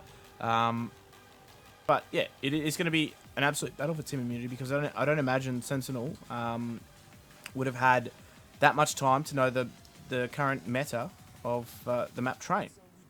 It's actually a different beast to any other iteration, and as I said, I'm really curious to see what he does and doesn't know about this map. I think the best chance for immunity is if they can start out on the CT side, because I think that that's obviously going to require a lot less tactical cohesion and I think chemistry amongst all 5 players. I think you could almost just put Sentinel to one side of the map, maybe just watch an area or a choke point that the terrorists don't normally use. So I think probably Ivy or Vines, as some people refer to it in Australia, is probably the best choke point you could probably stick him at, as long as you do have a solid member, a star player alongside of him who can cover him from the open side of that A bomb side and watch both T-Con and towards SL. As long as Sentinel's not exposing himself too much, I think that could be okay. But the trouble I see is if Immunity have to start out on the T side and try and integrate him into this strategy from the get-go, then I think we could be looking at a blow-away Corvidae win. Now, the fact that they found their mojo, they're looking a little bit sharper in the server. They found that the pace, the secret to beating IM has been the increased tempo in this matchup. So must be a CT side start here for Immunity for me to have a chance. Yeah, as we said, it's going to be interesting how they utilize Sentinel. I think T side, as funny as is, he'll probably be putting his hand up to be used as fodder to get into the site to get the information to be traded out quite quickly. But I didn't miss the queue this time. It is actually going live into the RF round, so we might jump into that. One of the biggest losses I see on this map, obviously Train, a map that is the home for AWPers, but also particularly with Immunity, is that they'd actually made their own, a really good CT setup where about 50% of the gun rounds, they actually sent Ricky, or used to send Ricky inside on his own to lock down that B side and relied on the strength of his AWP to actually play the other 4 teammates outside at A. And really the rotation normally wasn't there. They just put a lot of trust in Ricky's ability to shut down that bomb site. But with him gone at the moment, that's going to really cause a reshuffle amongst the ranks. I expect that they'll go back to more a default 1 rifle inside, 4 outside at the beginning, rotating 1 back ASAP once that initial A rush has been stopped, if at all. And I think that's going to take away a dimension of Immunity's defense, something that's really made them quite strong in the past on their CT side. We have seen that they don't normally like to play this map Train. I think at one point they'd only played it about 3 times in the last 3 months. I think the current stat is, if I'm up to date with my map results. But having said that, we know that these guys have so much talent in their roster that they can always put up a challenge, even when they've got 4 players in the server, it seems. So I'm not counting them out just yet, but I think this knife will be very important. And as Grat finds the shank, the dank shank in the server, goes to Gratisfaction, it means that Immunity will surely be starting out on the terrorist side. Yeah, and as we said, that does not bode too well for them just yet, as they try and work out exactly how to utilize Sentinel in this sort of situation. So, Immunity, of course, as we said, on that T side now, will have to fight an uphill battle.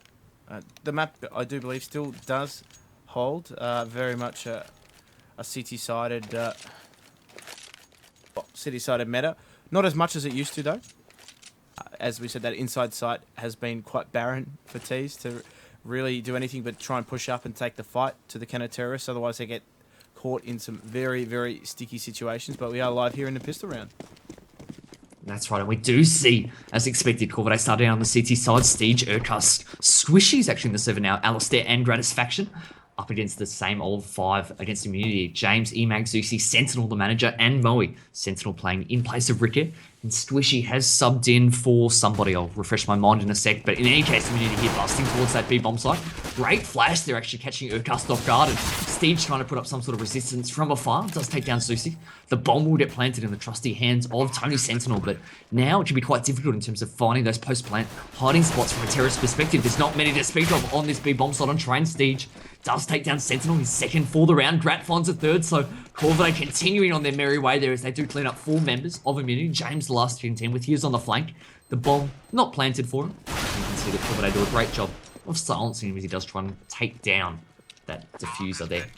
Yeah, prime example of just how difficult it is to try and hold down that inside bomb site when you don't push up and try and take the fights. Because, as we said, you get caught in really awkward crossfire situations, and there's only so many places you can hide with any cover at all. The bomb site, or the bomb box, sorry, and pop dock. That's it.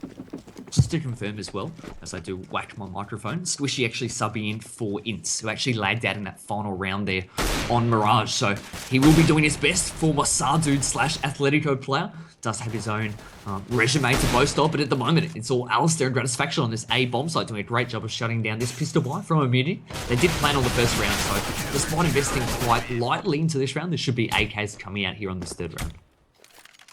We should see some AK, and we do exactly see that, some AKs coming out, but match has been called for a pause here.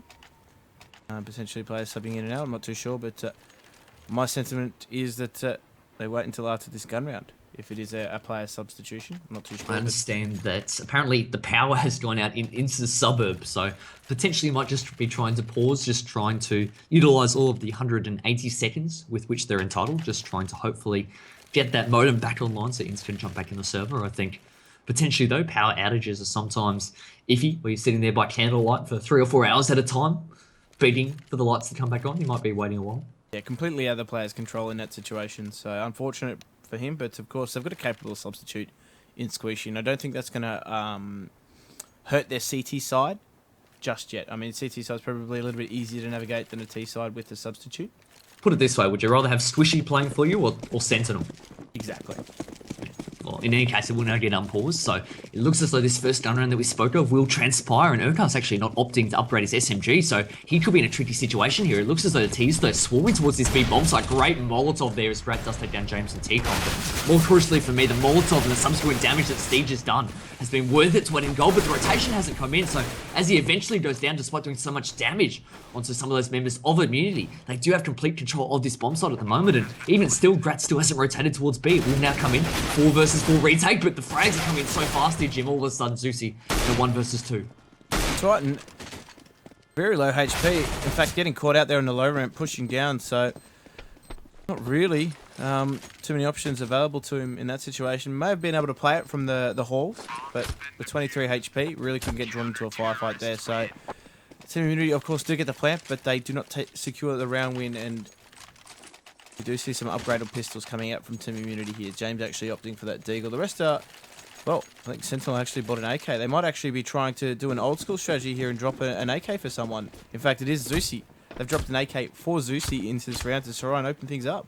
Yeah, not a fan. Of course, they'll probably prove me wrong now and win the round, but I don't think CSGO, with the strength of the pistols, is the sort of game that really lends itself to that meta. Certainly in 1.6 it did, but these days, you normally see players buying up with pistol armor and nades across the board. But having said that, Zeusy with a sick frag onto Dra, gets a second mid-air onto Alistair, mind you, so I'll hold that thought for a second. Zerkas tries to restore some model to this round, does get a nice double there with the SMG, getting that full money bonus, and he also spots the bomb, and all of a sudden, Squishy there to the rescue, gets the final 2 frags, and it looked dicey for a little bit there, but great job by Corvidae recovering the situation, 4-0.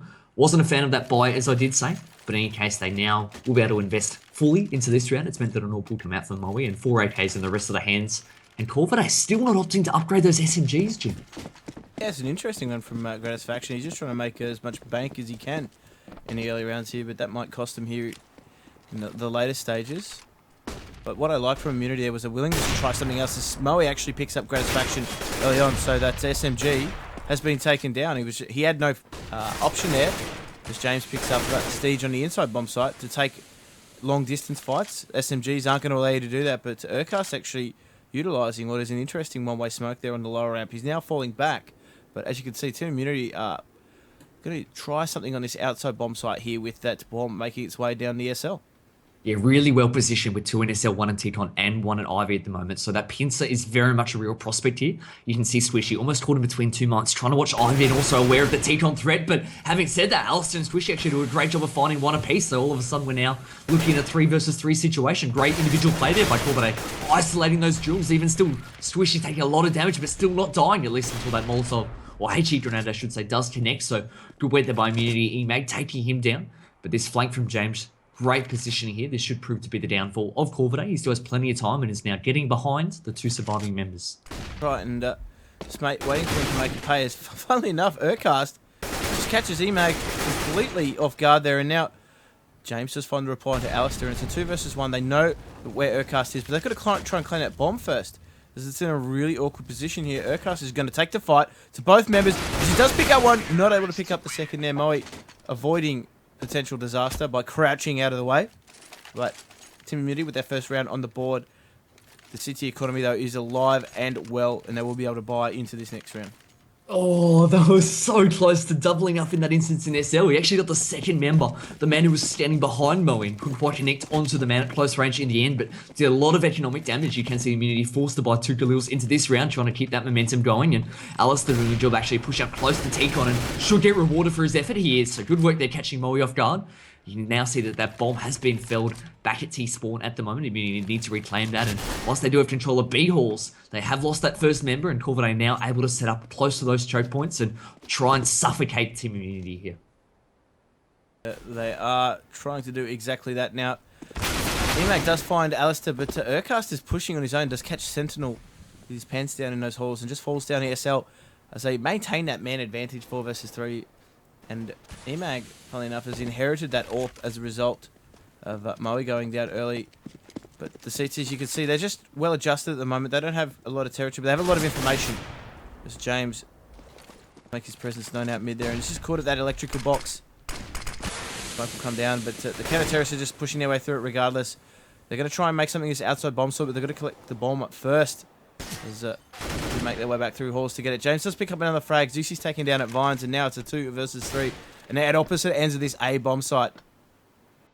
Terrace here trying to push up though, aren't they? You can see at the moment that they have managed to get one member to the front of that bomb train, but the bomb is in the hands of his teammate, EMAG it is, and he does put down that smoke to give him some cover as he does punch in the magic code. The bomb detonation device has been planted. He will reposition himself, doesn't connect with that AWP shot though. That was a really crucial miss for him. Might not get a second chance in this round as all of a sudden he now finds himself in a 1 versus 3, and CT's coming from every which way at the moment. He's trying to force himself into some sort of safety, but it's not to be his gratification. Jumps over the bomb train and does catch him out with that P250. Great work there. EMAG perhaps ruining that missed opportunity when he had that clear shot onto Squishy at the Vines alley, but really impressed actually by what Squishy's been able to bring to this CT side at the moment. We've seen him only with 5 kills, but those kills that he got have been some really, really crucial kills at Vines, which allow his teammates to just focus on the outer ends of the bomb site, the T-Con and SL. It's really just one direction. It takes out that second facet of that outside attack. So great work by Squishy. Really gelling quite well with the members of Corvidae. Yeah, they're just looking really comfortable at the moment, Corvidae. Immunity, on the other hand, are struggling to come up with the solution to this issue that is theirs, but they are making their way onto the outside bomb site here. And at least get this plant. They do actually manage to get that plant as Alistair pushes his way through the smoke. Gets a second CZ frag, and the trades are coming out left, right, and center. Steege actually gets knifed there while trying to get a grenade off James. Taking the opportunity for a dank shake. And, well, at least he gets some money out of this round because Team Immunity are 6-1 down and just struggling for ideas. The difficulty for me when I watch what IM are trying to orchestrate here in terms of their T-sub rounds is on their default they're actually sending Sentinel towards the Brown Hills. I'd much prefer to send him towards the Ivy where it's much easier for him to just distract, make his presence known without necessarily committing himself to the site. The Brown Hills control on train is so important. It's probably the most important choke point on the map as we see immediately mixing up the pace and sending them outside very early. And again, you can see Sentinel actually at SL this round with his teammates, had gone Brown Hills, but if they do bust out SL, it will be EMAG getting that first frag. Alistair does take down the manager there in that instance, and Zusi trying to restore some sort of hope for his team, does find the head there of Alistair, and I think he knows Swishies that Ali does take him down as well, so great work there by Zusi. The new addition to Team Immunity, showing his worth. Of course, former Chiefs player, but highly regarded as one of the best players in our region. EMAG there finding what is now the 4th of the round as well, so Corvidae looks to be going down this round. Gratisfaction just posted up at the moment at that Vines alley, but doesn't really have much of a chance of winning this round. It's more about trying to inflict some damage to the hearts and potentially bank accounts of Team Immunity. They have taken down Zusi. Still 3 left to contend with, and now obviously with them knowing his position, it's going to be much more difficult to ask, but he's still backing himself here. He's still holding strong. You can see EMAG actually making his way towards him, and that could prove to be a fatal decision. No, he will back off in the end now. 6-2, Team Corvidae winning. Yeah, it's just... Finally, Team Immunity makes something out of themselves in this round, but long way to go. They're up, as we said, up against it here without their core 5. Rick Air just disappearing, unfortunately, as his computer, for those of you that are just joining, has died and are making their way now onto the inside bomb site. So with that bomb going up through White Halls, just setting themselves up for another default round to look to get a pick. You can see at the moment, it looks as though they have actually busted outside, so that change of aggression that we do speak of, Urcast actually doing a great job the Mongolian player. They're actually catching two members there, looking above the smoke, really using that elevation to his advantage. And James connecting with a great shot there onto Grat, who was up the sniper deck. Single dab, as it's sometimes referred, at least by Jim and myself. Probably no one else. But in the end, Immunity here doing a great job of really, I guess, backing up that aggression on the outside bomb site with making those frags. Fantastic work here coming from Immunity as they now look to regain some momentum in this half. Obviously, having lost the first map on Mirage under dubious circumstances, it now means that this is a do-or-die match for them. And really, it looks as though they've done a great job here because they've reset Corvidae's economy.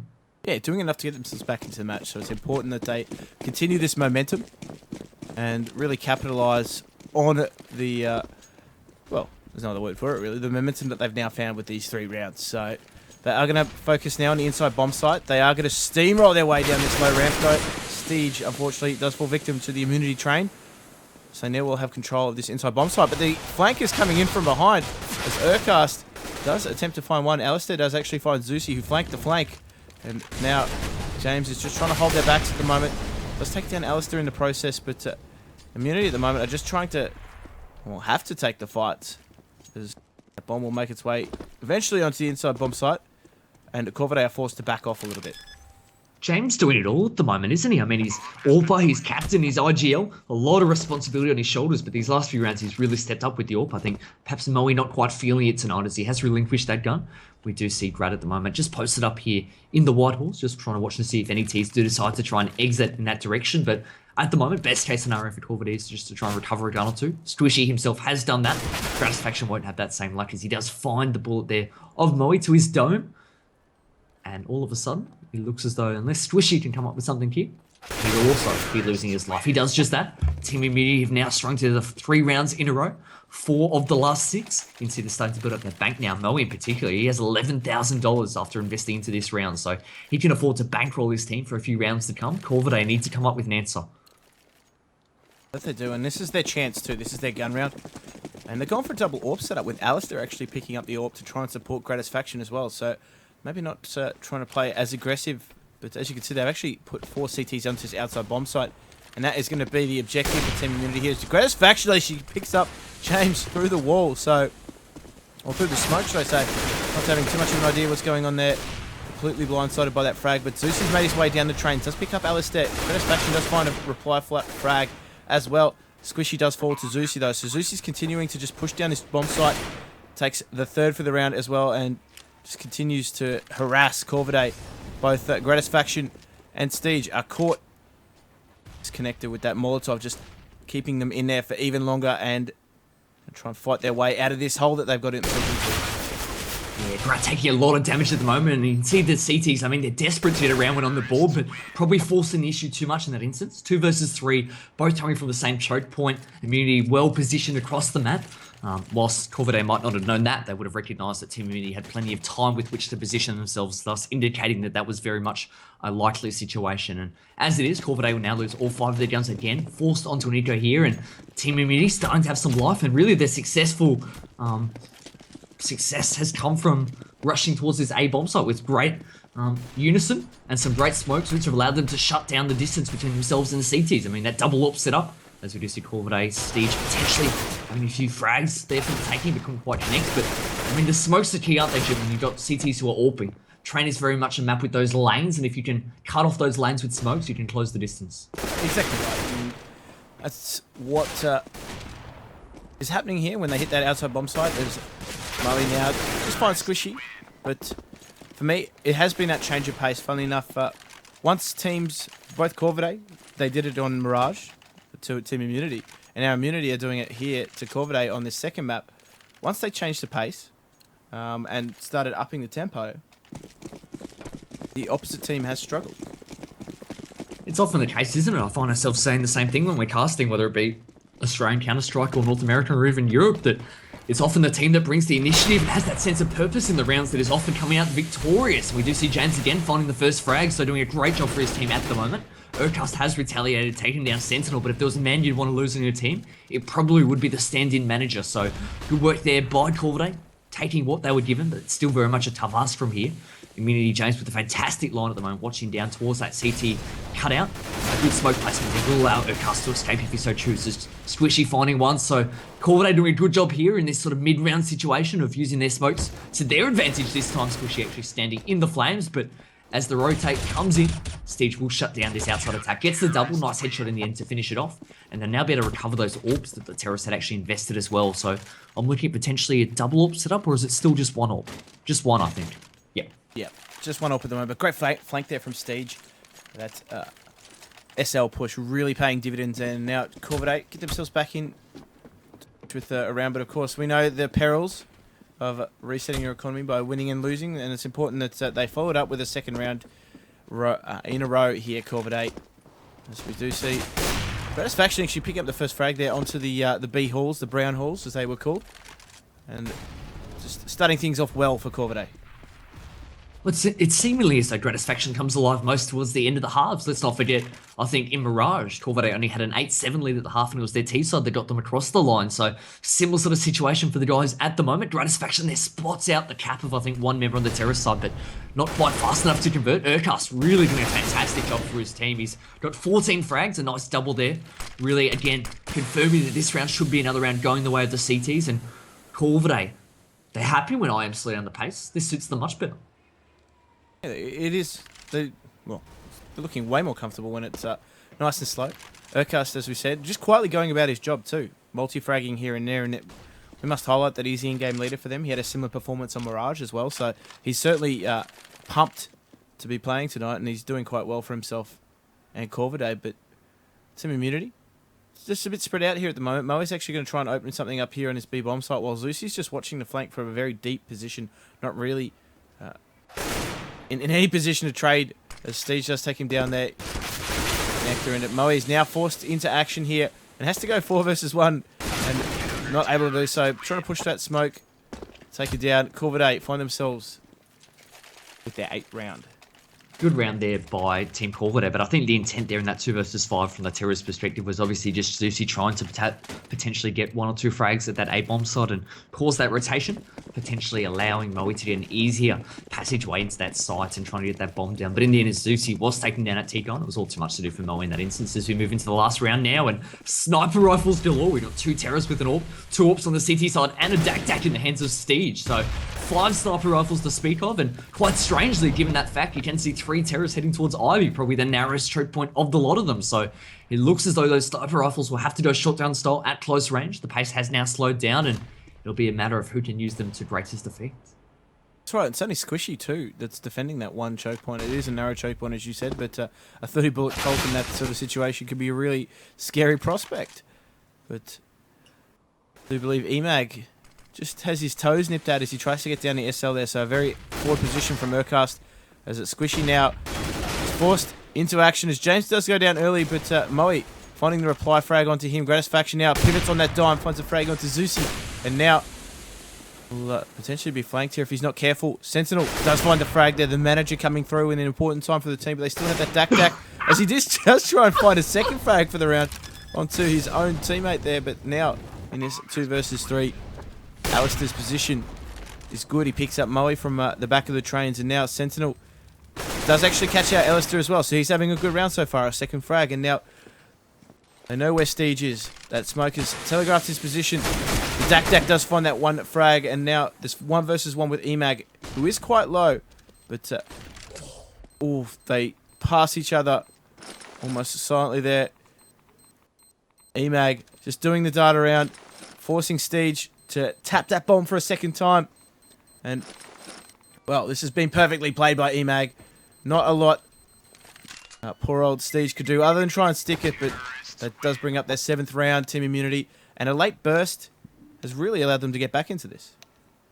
Great work there in that last round by Emac, using those sound cues to great effect. You actually see that he faked out Steege, I think, after that second fake had come in on that bomb by running towards the side of the train, almost indicating that he was going to step and take that fight, but held himself back in the end, and those footsteps were enough to psych Steege out. Great 1 versus 1 win in the end, but for the most part, great comeback from Midi, as you spoke of. They now find themselves only down around, moving on to the favourable CT side. And if Sentinel can perhaps shoot enemies as opposed to his teammates, they'll be in a great position here to take out this map win. We do see that Corvidae heading towards that B bomb site with a lot of strength at the moment. All 5 members, the Glock armor trade, and Emag instantly gushed down to 1 HP. Zusi to the rescue, though. He has found 2 heads. Can he get the 30 dust? Spots out the 4th, can't quite convert as he shoots the shoulder of Urcast, just missing his dome, but he's certainly done enough damage for his cause and for his team's cause in this round as that bomb yet to go down. It is in the hands of Brap, but you can see with those CTs so close, he's not actually going to have that freedom to get it down. They will push him now, and he does get punished by Sentinel. Great job there by the manager, and Urcast has it all to do now. In a 1 versus 3 now. Oh dear, Sentinel pushing up low ramp. I don't like this play at all. He needs to make this frag to justify the decision. He does in the end. And what a beast. Immunity will win that pistol round, but big risk there from the manager. And a big 3K from him coming out as well, but geez, some confidence in that round, certainly helping Team Immunity, and some of the most overrated headshots there from Zusi, but nonetheless. Overrated? That is a massive call. Okay. But they're going to pressure the inside white holes again here, Corvidae, and they do have some Tech 9s, some pistols, some armor, and going to try and test Sentinel here inside again. He's holding low ramp. That flash comes in. Gratisfaction just testing the water inside before they do make their way through high ramp. Lucy does find one, but making their way onto his site. Sentinel does get 1 frag and actually stops the bomb plan as well. So he's done a great job in this round, and now it's all to do for Urcast, who has gone and done a bit of a Houdini, made his way outside. I think after this match is over, we're going to put aside the Peanut Gallery team rankings and do a Peanut Gallery manager ranking. I think at the moment we've got Sentinel as a prime contender, picking up another nice double that round. I mean, Frank from Chiefs is up there. Vox Road. We've got a few that, you know, could step into the arena. There's a few contenders at the moment. It'd be good to track their progress over the last 3 months with a nice points-based system. It'd be great to get a manager's team as well. I feel that's something that, I don't know if they could all work together, but it'd be a good test.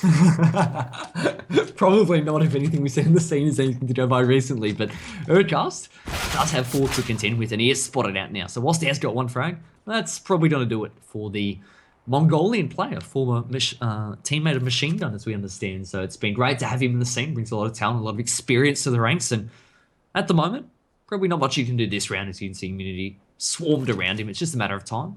Who'll get the frag? Moe. As he gets a nice headshot there. And Immunity take the lead, 9-8.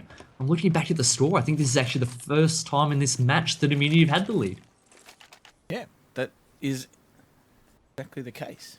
As they do just streak ahead, 9-8. And another eco round coming in from Corvidae. Great work from Sentinel there, getting the bomb down, preventing them from buying on this round, because that money bonus would have seen them be able to do that. But as we said, the manager really stepping it up. He's actually sitting mid on that scoreboard. They're 10 frags apiece and performing at the top level in Australian Counter-Strike. As that Moe does find a frag there onto Alistair. Will be gifted a second frag there by Urcast, who just creeps down that ladder and also gives up the bomb as well. So tough for Corvidae here as James tries to push and get a frag.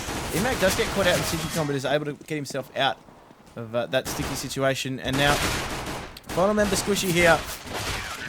Oh, James getting a bit excited going for that knife and losing his life as a result. So I actually think he did lose a Colt there. So a little bit of damage done to Immunity's economy, but not enough to really worry them just yet.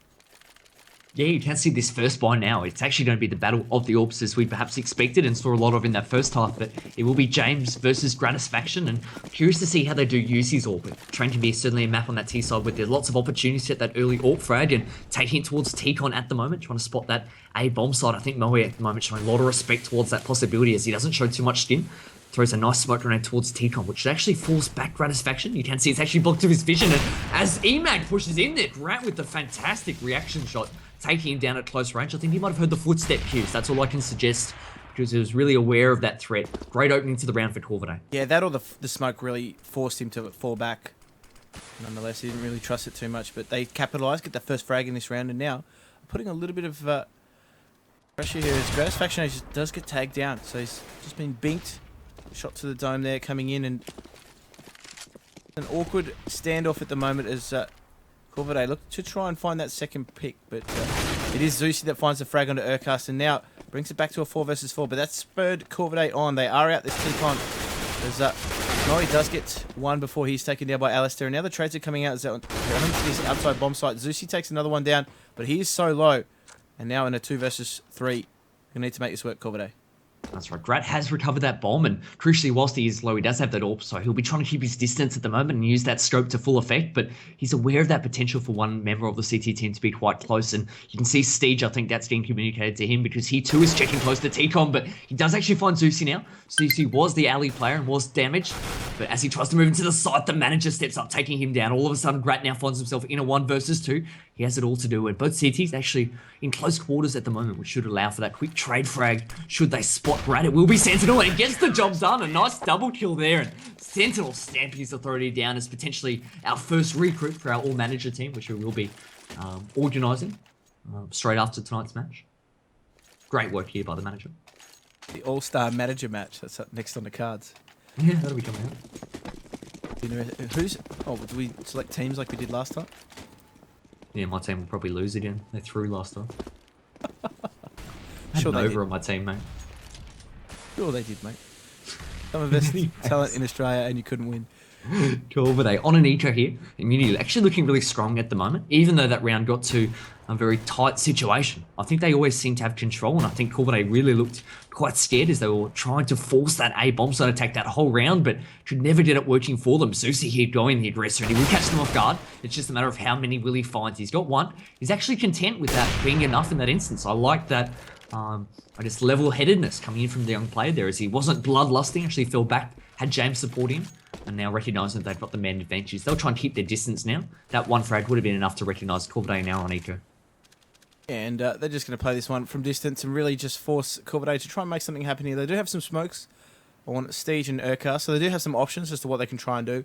Obviously, a bomb plant would be a great outcome for them at the moment, being a man down already, but as you can see, they are just positioned and spread out across that map, trying to see whether or not they can catch someone else from immunity trying to get a little bit too aggressive.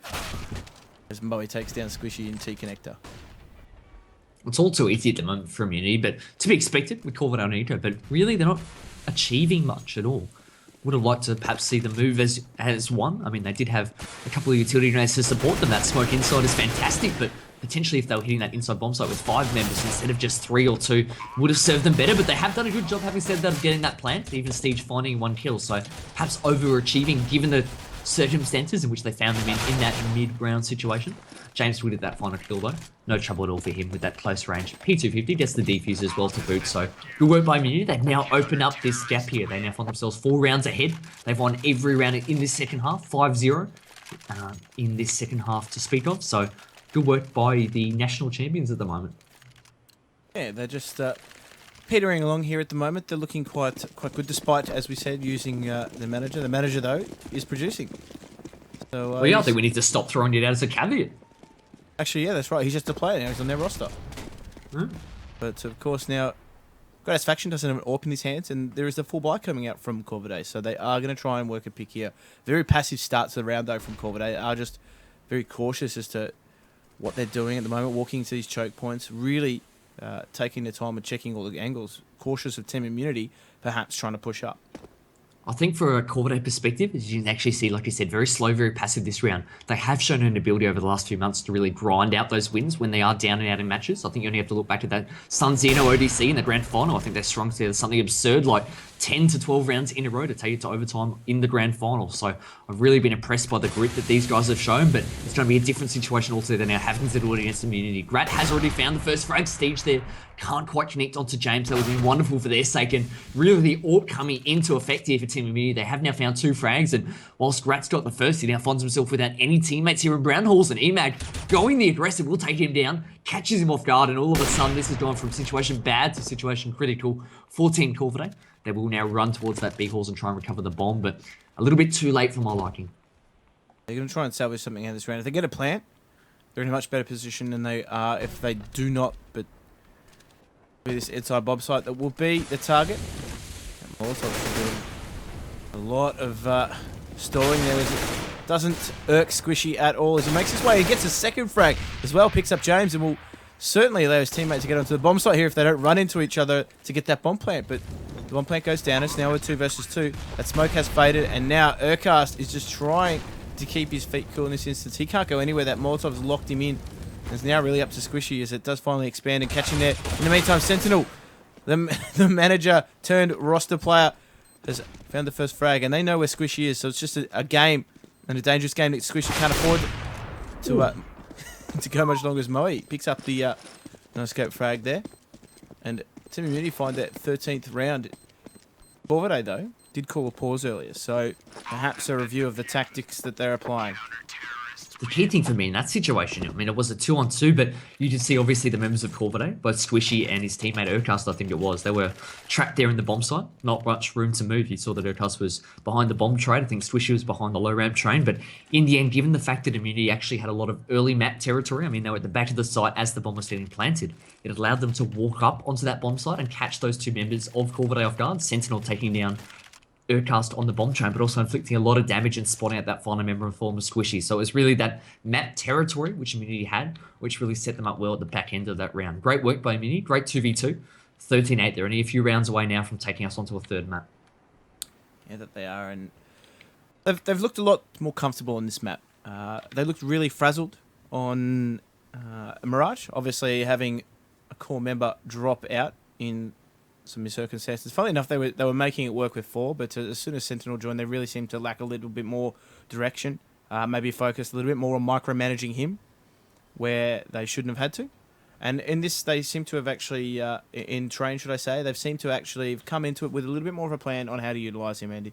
He's doing quite well at the moment too, contributing on the scoreboard, and certainly the team is delivering some results here. So Corvidae need to change their tactics up. They were, funnily enough, working quite well when they went with the faster pace on Mirage. Maybe it's something that they need to go back to here, because from what we've seen so far, it's been very slow from Corvidae. The difficulty on this map, though, compared to Mirage, when you're talking about the fast pace, is it's much harder, or it's much easier, I should say, or rephrase that. It's much easier from a CT perspective to try and hide Sentinel in the map, because obviously the A bomb site normally has 4 members committed to it at the very start of the round. 3 members later on, should a member rotate back towards that B site. So with so many CT members there, it's not as easily for Corvidae to try and isolate him on the outside bomb site. I think on Mirage, with the map being a lot larger and the choke points being a lot more separated, Corvidae could almost pick and choose those battles and take him down very early on, but not having that same success rate this instance. But I mean, to put some perspective, Sentinel here in 6 rounds in the second half, he's actually got 7 kills. So greater than 1 KPR, doing a fantastic job for his team. Like you said, just blending in and doing what he needs to do, and allowing his teammates in the form of Zeusy and also Moe in particular to really step up and make some key frags. But the double op setup is proving quite menacing here for Corvidae. The double setup, they're yet to navigate that at the moment, and for me, hitting these sites slowly, walking into them, those slow starts around are just allowing the orbs to come into play. I mean, we've seen them picking T-Con dry. That's allowed Moe to get multiple frags on entry. And, of course, James as well, supporting him quite well with that AWP. So, in the absence of Ricky, Moe stepped up into that AWPing role. And I'm interested, though, why James has picked it up. But clearly he's proficient with it, and it's working well for the team. We've seen him AWP in the past when, in their older iteration of the lineup, which they had for quite some time, when Sniper and Ustilo were both in the team. And we saw that he was really that secondary AWPer in that instance when Ricky had an AWP and they wanted a second, or potentially if Ricky wasn't feeling it or whatnot, James would be the man that they talked to. So he does have a track record in that instance. You can see at the moment he's clearly feeling it tonight, because again, they're still rolling with this 2-pronged sniper rifle setup. You can see that boost coming in from EMAG quite early there into the mid-con. So some curious and quirky positioning coming out here from Team Immunity, but really it hasn't been their quirky positioning, it's been their aim that's been winning them this map. They've done a great job of shutting down a terrorist attack, and as the smokes come over, it will be an outside bomb site attack, a little bit more cohesion here for Team Corvidae. Clearly they've used those smokes to great effect to try and block off the vision of the CTs, but Moe still found a gap there. He has taken down Stage, and all of a sudden I'm continuing on their winning ways. You can see Sentinel, not much pressure on him at the moment. He can split out an empty Vines alley. It just allows him to communicate that to his teammate, whilst the bomb has now been planted and he has been taken down. Immunity do have a lot of information and still have a lot of map territory. EMAG in particular up that sniper deck, and he spots out, I think it is Alistair at that region, nearly falls to his death. I think clutched onto that ladder at the last possible second. That could have been fantastic viewing in that instance, and he'll have another go this time, actually getting down the ladder to some success. But the frags at the moment, they're going each way, and Moe does connect onto that first, can't quite get Squishy though, so it is a 2 versus 1, all to do for EMAG, and it proves to be too much as Urcast does take him down in that instance. 13-9, Corvidae win that round, but crucially, Team Immunity still have so much money in the bank that they can afford to buy into this round easily, whereas Corvidae need to be capitalising and getting this follow-up round to really fortify their economy. Right. They need that. Not only that, they need to wrestle the momentum back from Team Immunity as well. It's been all Team IM's way. So, very important round coming out from Corvidae's perspective. But again, they've opted for a slow start here, and you can see them just setting up some set smokes as we go through, and those smokes will make their way out on a timer. So the difference, though, from the CT perspective, Jim, is that the CTs are playing so much closer this time to the choke point. So this will be really interesting for me to see how this plays out. Right, they're just waiting for those smokes to come on over. Some terrible 90s pop song, but nonetheless, they're going to make it work here, and they're going to run into Emag. They navigate him quite well with a jumping frag there. Alistair taking him down, and now only on 4 HP. They're going to make this work on the outside bomb site. Urcast, though, is on that lurk, so the in-game leader getting a lot of information for his team at the moment. But Sentinel picks up a blind frag onto Alistair, and as we said, contributing quite well. He does get taken out eventually by Stage, and now this outside bomb site is going to be made to work as Urcast is actually going to catch 3 IM players trying to save here. He gets caught himself, but has done economic damage. Not just that, he's actually spotted out the other 2 remaining members of IM there. So I think that's all the information that Corvidae now need to realise that Immunity are saving. The only reason we're not seeing them chase just yet is because their own economy is quite low, and they really need to make sure that they themselves save these 3 AKs into the next round. Otherwise, they would have been hot on the heels of Team Immunity at that B bomb site. But I loved those smokes coming over the walls again. You can see Corvidae playing with the timing. So it was the same execute as last round, but this time they delayed it an extra 30 to 40 seconds trying to catch IM off guard. And it worked in the sense that James actually had rotated back from A to that B bomb site. So it was only 3 members on that outside site. I think Emag, though, Jim, he should have made that frag and T-Con. I think a little bit fortunate there, Corvidae, to get away with that without necessarily losing a member early. Yeah, they were, but that's the way the cookie crumbles. That's CSGO for you. And when the jumping person gets the advantage, that's something we need to take up with, as you say, Lord Gaben. But another really passive starts around here. Other than that inside pressure from Urcast, Zusi forced to readjust his position. He's going to maintain his aggressive stance in those halls. Urcast, though, looking for that frag. But again, they're setting up for some set smokes here, just perhaps waiting for Urcast to get some info first. Yeah, I like this, though. I like the fact that they've sent Urcast off the IGL on that reconnaissance mission, and Grat there has afforded that gift of that easy frag as Sentinel does push down the Ivy himself, and it looks as though Urcast will get caught off guard. Zusi with the superior position there at high ramp, but he now recognises that at least one of those 2 guns that was saved in the previous round is towards B bomb site, so they'll ever so quickly now try and commit their way onto that A bomb site and potentially just catch Moe off guard on his own. Alistair, they're getting that key frag, so they know now that if they're very fast and get this bomb down, they should have an easier time of things. Only 2 cities left to contend with both James and Zusi. James charges through the smoke there, actually finding Swishy with the bomb in hand. Gets the double, so great individual play. Shoots at his teammate, but now needs to readjust. Goes up the ladder. This is hectic from James, but in the end, the 3K comes in from the in-game leader. Great work there from Immunity, but Corvidae, they're going to be ruining that missed opportunity. They just weren't covering that bomb there, so as Swishy went to get it planted, James just charged on through and took him down, and that proved to be their downfall. Great work by Immunity. Yeah, great play from James too. Great individual effort there, as he did take down not only the bomb planter, who had faked it, but also grabbing that second frag as well, and really just disrupting Corvidae in that instance. But another gun round coming out here from Corvidae. They're going to fight for their life here in this match and try and end it here and take the second map. Yeah, Steve's just holding very close in T-Con. I think recognising that CT team has shown a proclivity in recent rounds to try and push up and take that map territory away from them, Emag in particular. So Steve wanting to make sure that doesn't happen in this round. Urcast has done a good job by his own part as well of taking control of the brown halls. You can see the impact that that's had as both James and Zusi on the overlay have actually rotated back towards that B bomb site. So the CT defense outside at A is quite split up at the moment. It looks as me as though Corvidae do have an A split in mind. It looks as though potentially T-Con and SL would be the point of attack, despite this fake coming in now. I think with that bomb being left above SL, it's all a ruses. They should momentarily decide to fall back. James, recognising that something sus is on the cards there, does step up and takes the duel there, winning it, taking down his opposition in-game leader, and now is able to rotate back towards that outside bomb side, or at least temporarily, as Alistair actually wiggles his way down that low ramp. Actually wins that duel as well. That's a massive frag for his team. And I think Corvidae, recognising that opening, have actually now quickly rotated back towards that B bomb site, just as the CT rotation is coming in here. So it looks as though it is a 2-on-4 now. Great work there by Moe, taking down Steege. And as Grat goes down, all of a sudden, I think Corvidae looking at match points against them in this instance. 15-10. Yeah, tough road now for Corvidae, given that their money has been so heavily affected as a result of losing those last 2 rounds without getting a plant. And now have to make do with what they've got, and the scouts, some pistols, a little bit of utility coming out from their players, as much as they could certainly buy in this round. But really going to up the pace here as they actually just bust out T-Con straight into the lanes here, and they're going to take the fight to IM in this last round, potentially. As Sentinel finds that first frag, opening frag. EMAG finds the second as well.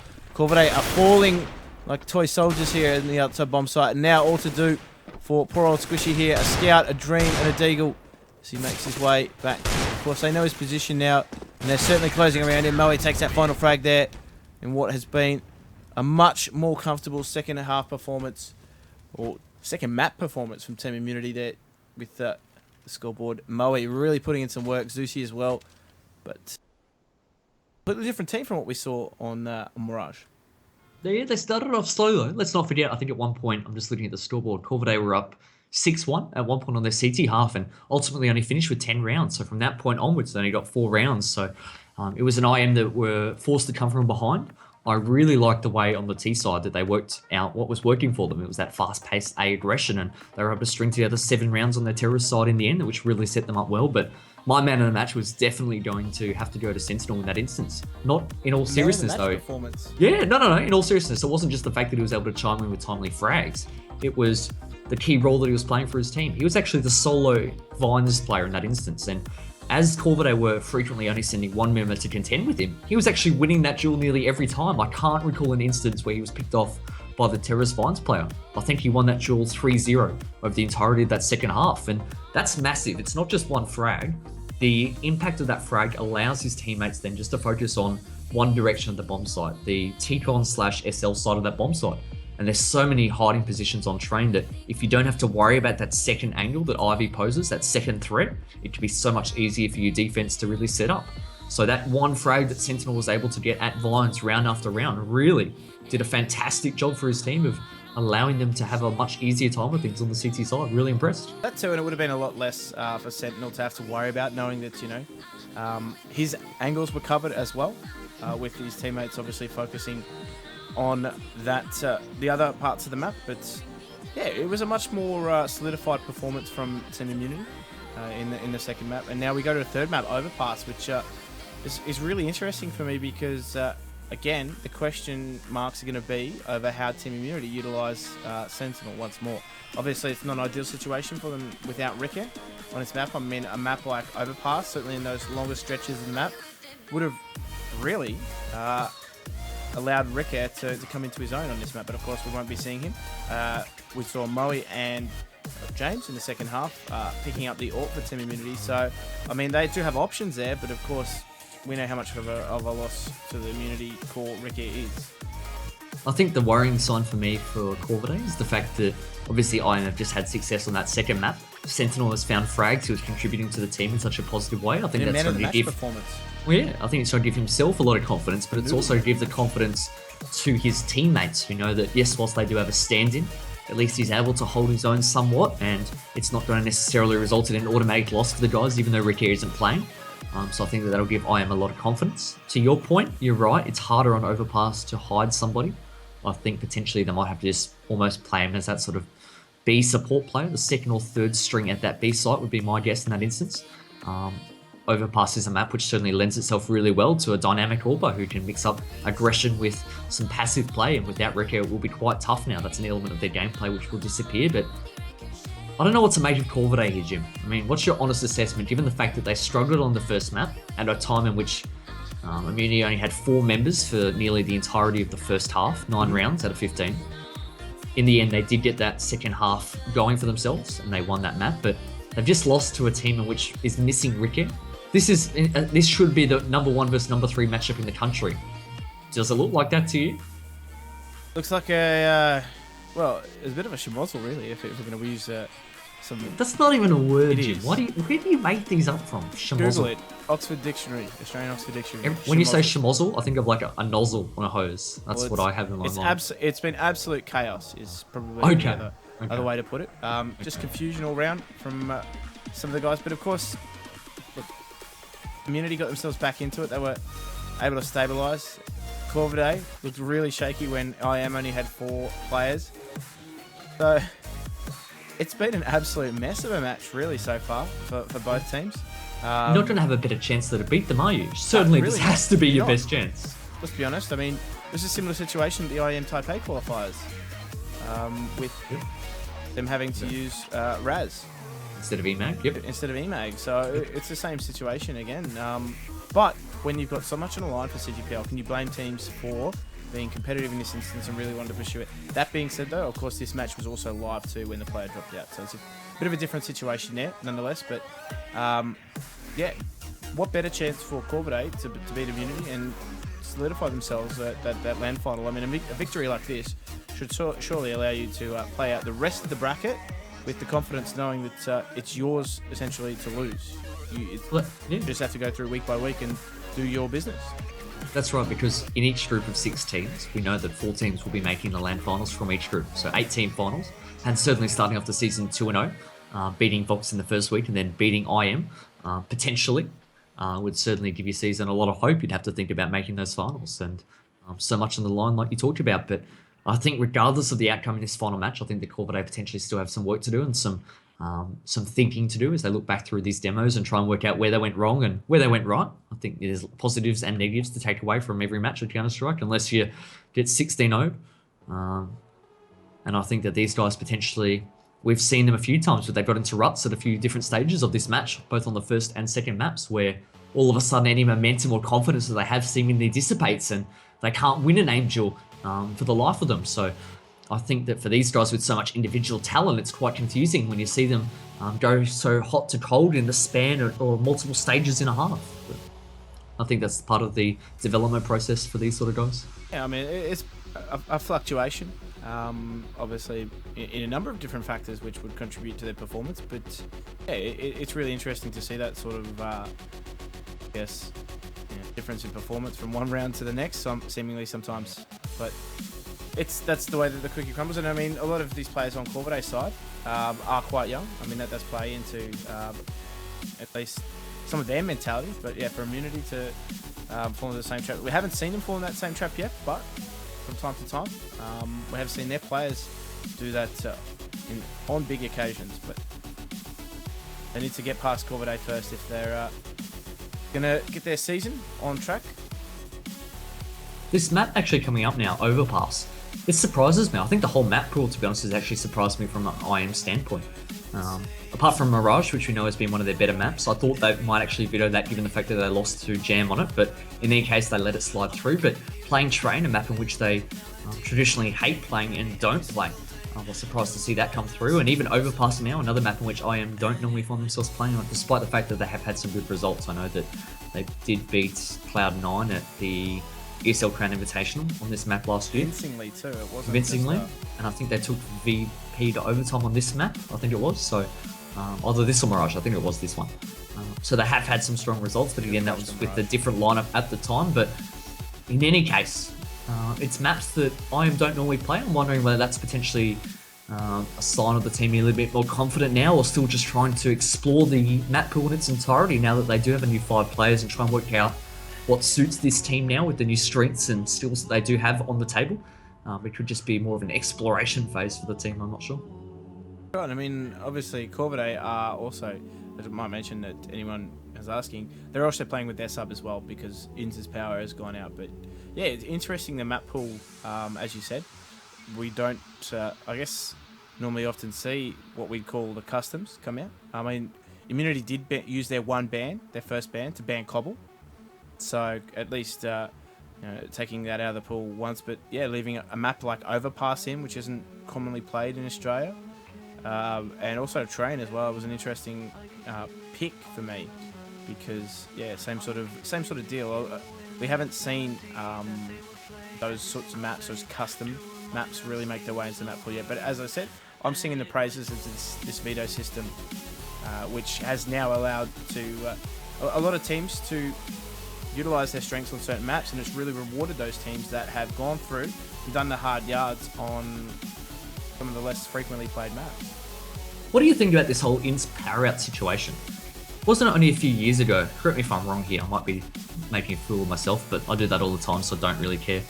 When you could remember when there was that craze where you could tee up your computer to an exercise bike and power it with energy with pedaling it to try and, it was like that fitness craze where they were trying to encourage WoW addicts to get some exercise by pedaling their bike. Couldn't you do the same thing with Insta's PC here? Just make him pedal a You also have bit. to power your modem as well, but Oh, just power that to the bike as well. Is that possible? It's an extra few kilowatt, Nick. I don't know if it's doable. I've ridden a bike, mate. I'm a mountain biker. Mate, I've first Robbie McEwen in a race. How'd that go for you? Just inform the audience. Yeah, I finished 2.5 hours after he did. He went to the Tour de France, Jim. That's a good feat. In a 20-minute race, he finished 2.5 hours. It was not a 20-minute race, you idiot. It was a 7-hour race, alright? 7 hours. For me, it was. For you, it was.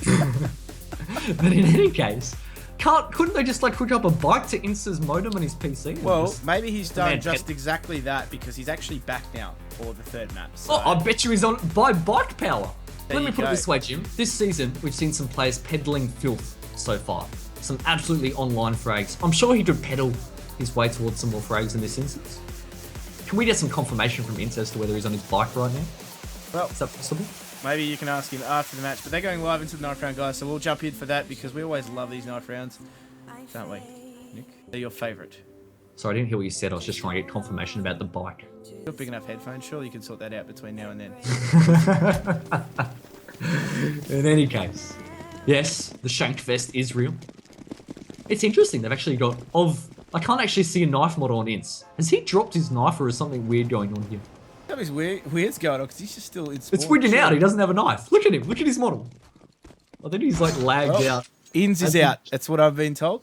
Ins is out. Ins is gone. I think he lagged out out as he joined the server, so the knife model hadn't quite appeared. That was weird. Okay.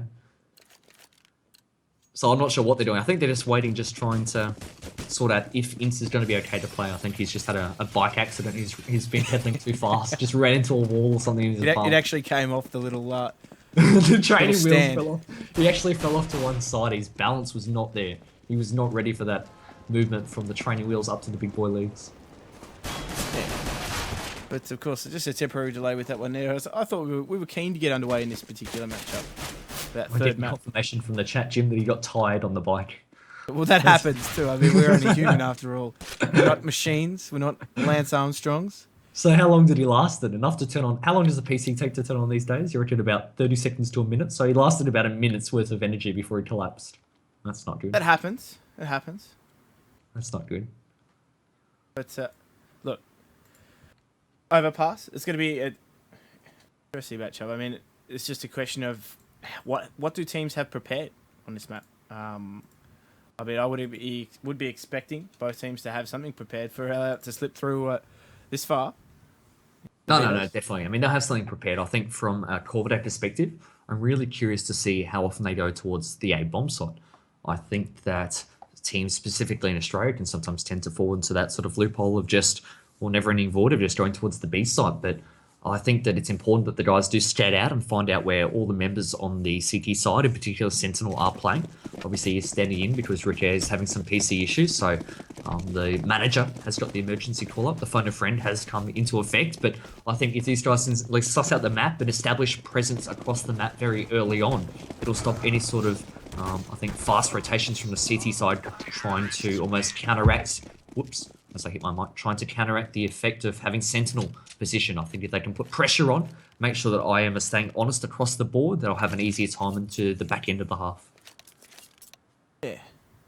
I certainly hope so. Whether or not they utilise Sentinel correctly or not will remain to be seen. But as a result, Corvidae do actually have the counter-terrorist side. I like this from Corvidae. They have the ability now to really rattle team immunity in this instance.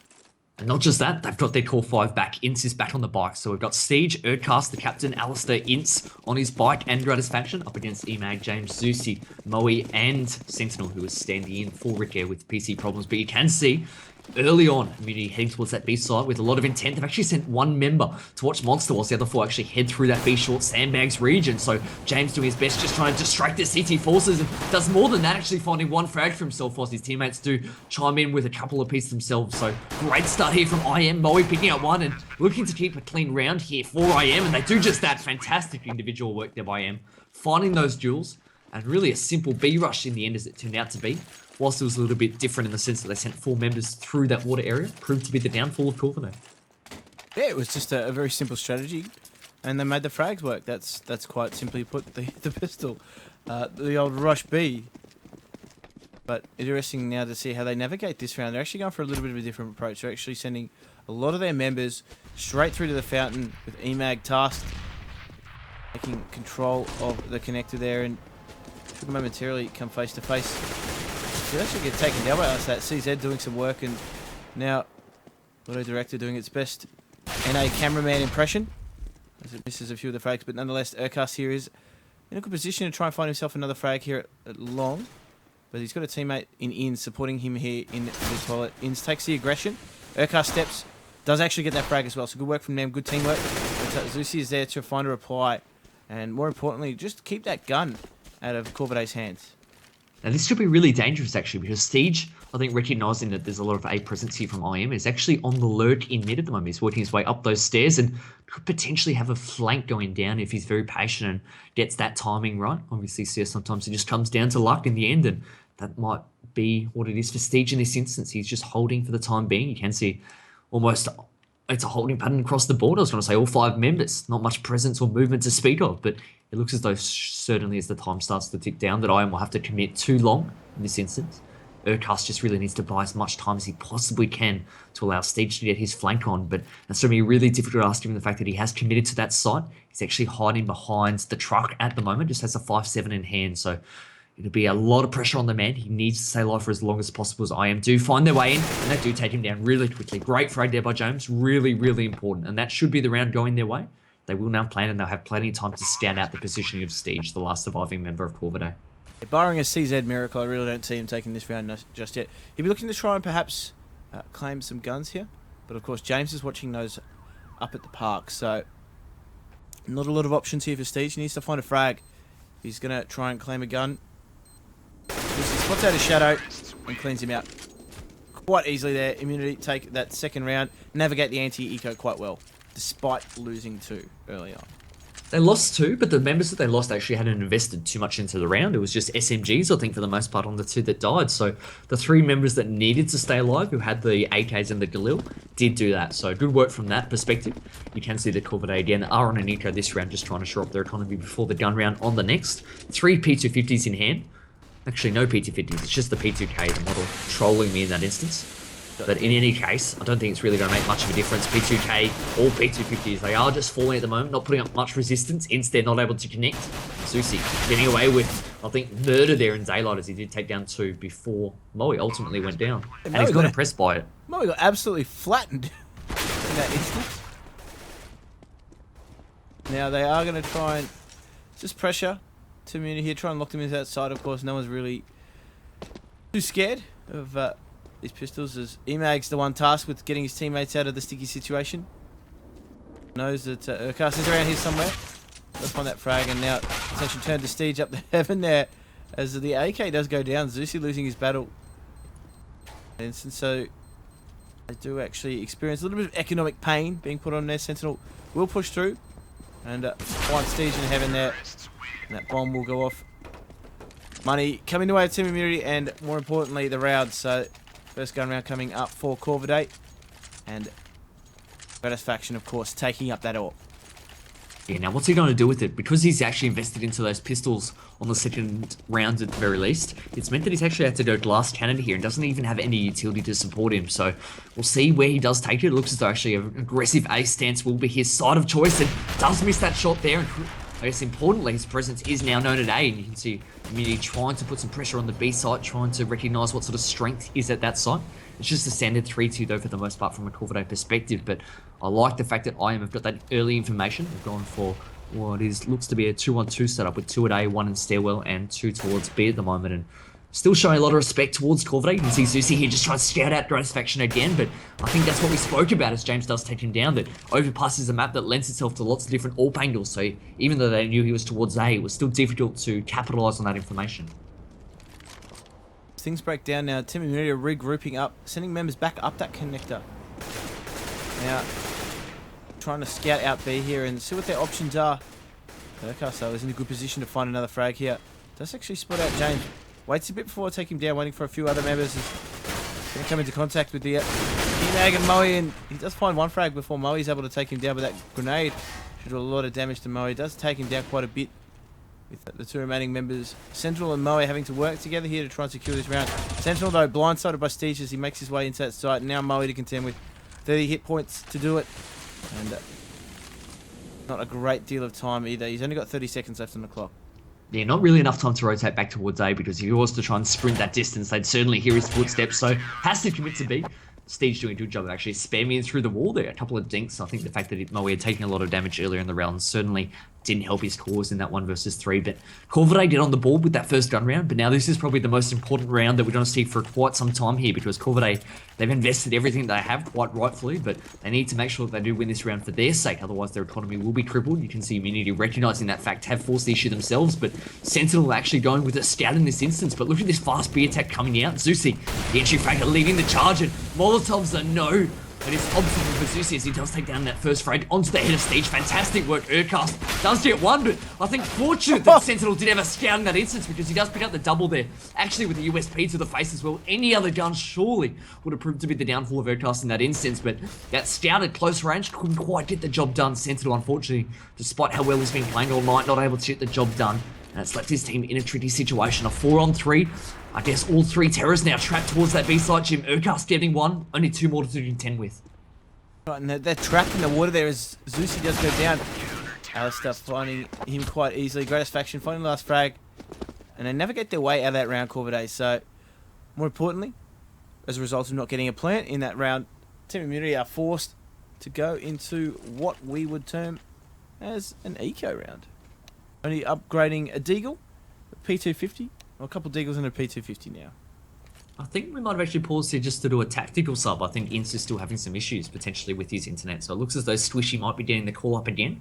It's never easy for a team when you're having to be subbing in players in and out. I guess the only positive for IM has been the fact that once Sentinel was in the server, he was in for the rest of the night, whereas these guys on the Corvidae side are juggling and trying to make things work. You almost feel for them in the sense that, just like I am, but these guys clearly are trying to play with their full 5, but can't quite get it done for them. But in any case, I'm sure Swishy will be here momentarily. He was in the server on the previous map, and hopefully he's kept warm, maybe in a DM server or something since then. Just making sure that he's ready to go as they do join. But Corvidae now 2-3, Jim.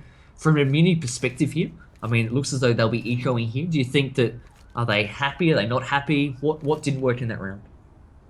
Well, look, quite simply put, it was just losing some key battles there, and Urkas got himself in some good positions.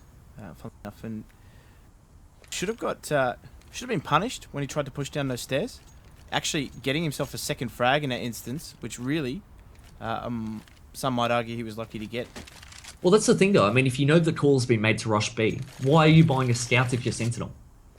I mean, rushing B isn't the sort of choke point that normally lends itself to scouting outside of potentially once you're inside the site, scouting from pit up to heaven maybe might be an opportunity, but outside of that, there's not really much of an opportunity to utilise that scout if you do get into B. As it is, Sentinel died from Urkas in the tunnels before he could get into the site. Obviously, we mentioned the fact that he had the close range scout. Wasn't going to be much effect or have much effect in taking down that close range SMG from Urkas.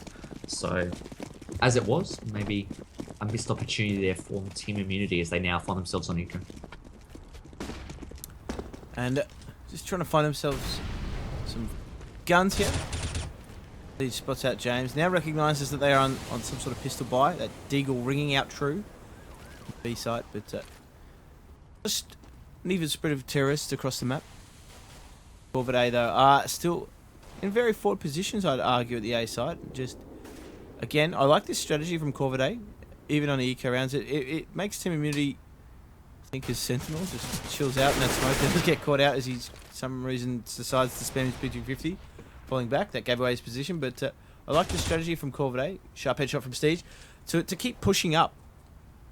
And what it does is it gives the T's really no option but to try and, if they're going to take a slow approach, clear out all the angles, because that threat of having someone potentially lurk and get 2 or 3 frags is real, and Urcast has done that on 2 or 3 occasions. Yeah, it's all well and good until you lose an M4 like a Mirage that Gratisfaction gifted to Zusi and you don't want to lose the anti-eco round. So I guess it works both ways, but they've certainly done a good job in this instance of picking and choosing their aggression in a careful manner. You can see that the T's have got very close there. Moe, I think, unlucky not to catch Gratisfaction off guard. He does a good job of retaliating, but looked as though the timing not quite right there for poor old Moe. I think the difference here is, though, Gratisfaction is doing it while supported. Whereas on the Mirage map, he was seemingly just jumping out the window solo and had no support from his teammates. Now you can see whilst Gratisfaction did have to go the solo blast cannon all in previous rounds, this time off the back of those comfortable anti-eco round wins, he now has full armor, lots of utility to boot as well, so certainly a Corvidae outfit that's much better prepared this round. But James, are they prepared for his aggression? I think not, as Gratisfaction there is punished from really James just charging through the fountain with no fear, and he's not relenting here as he continues towards that A site with so much aggression. You can see at the moment Squishy trying to get back to him, but it's a race against the clock at the moment. I think the T's are winning this battle. That's right, but they've left the bomb in spawn, and now it's going to be brought up by, I do believe, Sentinel all the way at the back there, but they are keeping pressure on this A bomb site, and as you can see, forcing the rotation out. Sentinel's actually taking that bomb down to B, where they'll be joined by their teammates, so it's actually a really well-orchestrated A fake, as James finally loses his life there to Alistair, and it's now 4 versus 3. But in the meantime, they've opened up that B site entirely. Steege got out, having to defend against 4 incoming terrorists, and now that bomb should get planted quite easily in the big bomb site with CTs to try and retake. And just to note, Imag, yes, I did see that failed smoke.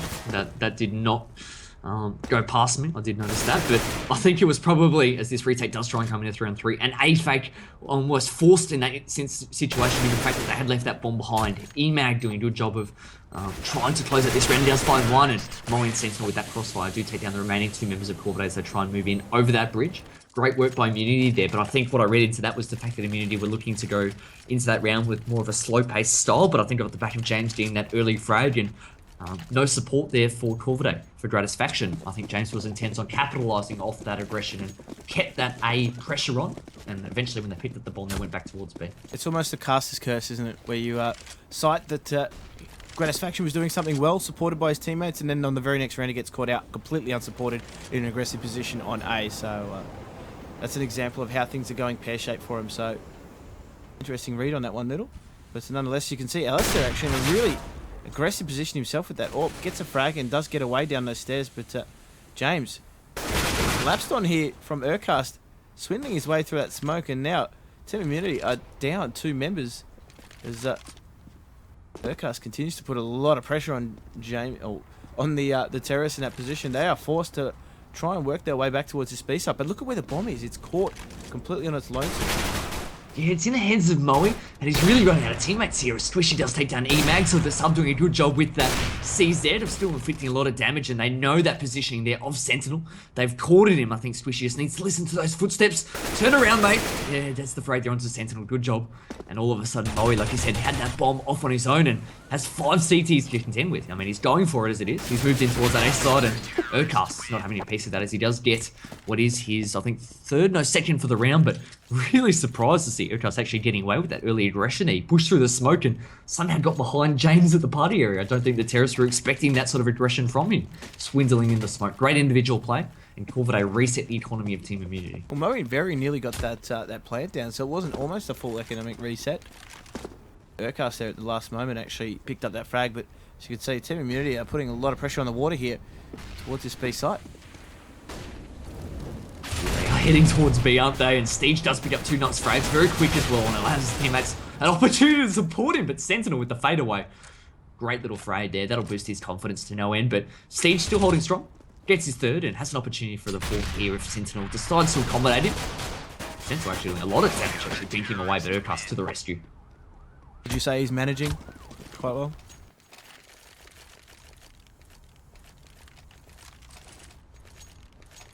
Tough crowd.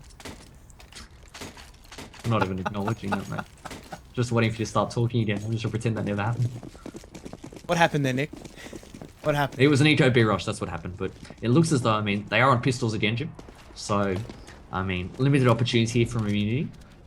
It's a little bit of a different story though here, where Corvidae have seemingly managed to get back on the winning way a little bit earlier in the half. We've seen perhaps on Mirage and also on Train, where it was Immunity that had the better stretch of runs in the first half for at least the period there, but Corvidae have done actually a great job of nullifying that early pressure from Team Immunity and now find themselves in a strong position here. But EMAG, having said that, that's find a kill, and Zeusy with another as well. So again, the Caster's Curse proves to be a reality. Alistair trying to restore some sort of order to this round, but the bomb has now been planted. 4-on-3, Corvidae must retake this site. Right, and EMAG is in a decent position here to catch Squishy off guard. He does that.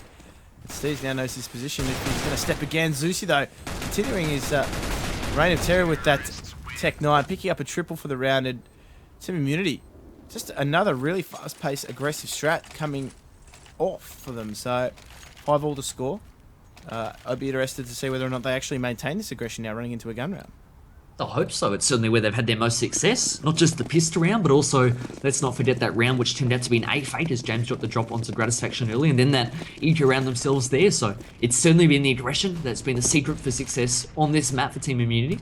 And it looks as though, whilst they haven't yet shown it this round, they are well poised with 4 members all at that same choke point, that if they do find an opening, they could very quickly converge on that one site and swarm. And it looks as though Gratisfaction will now be feeling the pressure as they do just that. Zeusy and James working their way out long do take down Rat. So that, I guess, pack mentality proving to be the goods. And James does double up here. So fantastic work from the in-game leader, opening up this A-bomb site. They haven't yet pulled the trigger though, Jim, at least in terms of their movement. They're holding back a little bit. Yeah, and they've got the numbers to be able to do that. They've still got a lot of time up their hands, or up their sleeve, should I say. As Moe with that AWP, trying to see if he can find another pick in that A-bomb site. Might get lucky here. If he comes around the corner, does spot out the derriere of Alistair, as they do now pull that trigger. But that bomb is actually making its way back down to connected towards B. So they're selling this fake at A here. And Steege might find Sentinel as he tries to get through. Does indeed do so, but that fake has been sold. The B site is theirs. Yeah, and I think that a reality check is just coming for Corvidae. Obviously, the bomb gets planted, and Steege realizes that the bomb is not at his feet. It is on the other side of the map, and that'll signal the intent there for Corvidae to try and save their guns. But James still on the alert off the back of those early frags. Obviously, he knew that his teammates were headed towards B, but I think recognizing that round had pretty much been won by that point, given the fact that they knew there was still CT presence in A. He opted to stay towards the toilet area. In the end, did a fantastic job of catching both of those CT members off guard who were trying to save their weapons, and really now leaves Corvidae in a situation where they've only got pistols to fight with this round. It looks as though IM should have their run of the way this round. Should, but we've seen them go pretty pear-shaped. Nonetheless, they are heading towards that B bomb site quite quickly though, so they're maintaining this fast-paced aggression, and that Molotov will separate and confuse Corvidae as the Gratisfaction actually finds Sentinel. Can't finish him off, excuse me, as a lot of pressure is being put on in that water. He should be finished off here though, as finally they take down Gratisfaction. Urcast though, last member, Corvidae, and he's just trying to find himself a frag or potentially a gun here at the moment. Not really in a great position to do too much, not with a P250. No, not much chance this round. You can see, I think Zeusy there with an NA flash couldn't quite get it into the window there, but I think at that range it's a little bit difficult to line up when you're not moving. But in any case, this will be Immunity win the round here, and Zeusy and James on the scoreboard doing a fantastic job for their team at the moment. And the reason I'm picking out those guys is not just because they're topping, but also because their frags have been early entry frags for the team. It's been the aggression from those two players in particular that have been opening up the bomb sites and allowing players such as EMAG, Sentinel, and Moe to be chiming in later down the track. But these guys have really been charging in, and I think their aggression has been the key telling point tonight, at least on this map. So I think deservedly so, they find themselves at the top of the scoreboard, and still with 3 more opportunities in this half to try and get some round wins on the board. And I think at the moment, or should I say, Immunity have found the secret formula. They're just charging onto this site quite quickly, but Corvidae now are going to make some adjustments. They're actually playing 3 at this A bomb site, and quite aggressive positions as well. So, Urcast position. Alistair actually catches out James as well. So an interesting crossfire that was potentially going to be set up there. Of course, that wasn't needed in the end. But they do find themselves now at a man advantage, and now just slightly resetting themselves a little bit. Yeah, I really love that crossfire, the CT setup. I love that adjustment, playing 3 members quite aggressive towards A to begin with. You can see how well it's worked out for them. Urcast there does spot the barrel of a gun, but a little bit late to the trigger in the end as Emag does make his way back down. His shadow does betray him, and Urcast does get that 3rd frag for the round. Good work there by Corvidae. But this is what we've seen all night, with them looking the goods at some point, but merely a round later, sometimes they look a complete shadow of themselves, no pun intended. But at the moment, this round will be Corvidae's. You can see it, just Sentinel to contend with, and the manager can only do so much. Let's just see how he copes in this instance. But that was a really cool one-way smoke there from Urcast that got him that frag. But now Sentinel, just see what he can do to inspire his team here. Will be blindsided quite quickly by Alistair in the toilets. Another round going Corvidae's way. And they're going to need a few more rounds though, because I feel as though they might struggle a little bit on their city side. That being said, I think their game plan might revolve around trying to find Sentinel on that side. We'll see how well they fare, but it's really been the story of the night for me, the fact that we've had a really close first half in each match, and the second half has been where one team has been able to get a roll on. You can see Moe, I like this from him, taking that AWP towards Monster Canal, but it doesn't help when Zeusy stops in front of you, so he couldn't quite pick the line. But in any case, the CTs didn't pick. You can see that Sentinel becomes entry rated for the team and rips the head off Squishy there. Great individual play again. Jane's lurking in the smoke, does take down one, but should potentially find a second, unable to do so. His teammates have done a great job of actually swarming onto that B side, and James, for his part, did actually stall that rotation of the second CT member there, and it really allows IM now to set up their post-plant position. Both CTs forced to come from the same choke point. I think Emag will quickly get wind of that as he does hear the footsteps. At least Urcast has given away his position, and I think Grat, if he's just fire and let go of that trigger, he might soon do the same, but I think at the moment, it's a very passive play here. I think they're almost caught in between two minds as to whether they should go for this round or not. It does look as though they will. 2 on 3, I'm not a fan of this play, to be honest, especially with both CTs coming from the same direction. You can see at the moment Emag doing a great job of just trying to buy some time a little bit. In the end, he does cop a nade to the face, and as Moe there to save the day, he does take down Urcast. So Grat will need to make some sort of magic happen in this 1 on 2 in the end. Moe, a nice double to finish the round. Immediately now pull ahead 8-6. Yeah. Just bowling him out with that nade. That's it, simply put. Obviously, he was taking the aggression as the distraction, but Team Immunity here will want to finish this half quite strongly, take that 9-6, and at least allow themselves that 3-round buffer coming into the second half. And they are going very aggressive towards that B bomb site early on. That Moa Eorp spotting down the tunnel, seeing if any CTs get aggressive. Does find one. Alistair caught getting too aggressive there with that AWP of his own, and might find a second here. CT does find a second frag, so AWPing and entering into that site with comfort, Moe, and opens things up well now with Emag chiming in with that 3rd frag for the round. And now Urcast and Gratisfaction again. It's a familiar situation for these two as they try and make things happen. Unfortunately, Zeusy has other plans, and Gratisfaction is removed quite quickly there. The manager doing it for Team Immunity. 9-6 to score Immunity's way, and a rough second half coming out for Corvidae potentially if they don't get off to a good start with this pistol. Most certainly. I mean, now they're on to the harder side. I think it's fair to say with the current meta on Overpass, they find themselves down 3 rounds, and I think very quickly they don't need to get onto a winning way, because like you said, otherwise we could see this spiraling out of control. We saw how well IM did on their city side on Train, where they really just ran away with the complete momentum and looked really, really proficient despite having to stand it. But look at this aggression coming out from IM in this round. They're actually sending 2 down toilets, 2 towards the A fountain, and were it not for the fact that Corvidae barely ventured out of spawn, they might have found a frag or 2, but as it is, James will be the first one to spawn out of member, pushing down the stairs out towards B short and catching one off guard. But as Zeusy continues that A aggression, actually walks into a trap there that the Corvidae members had set up. So I'm not sure if that's a counter strat, maybe a direct read coming out there. They recognized or expecting that sort of aggression, but in the end, the trade's going each way. It's now a 3-on-3 Emag.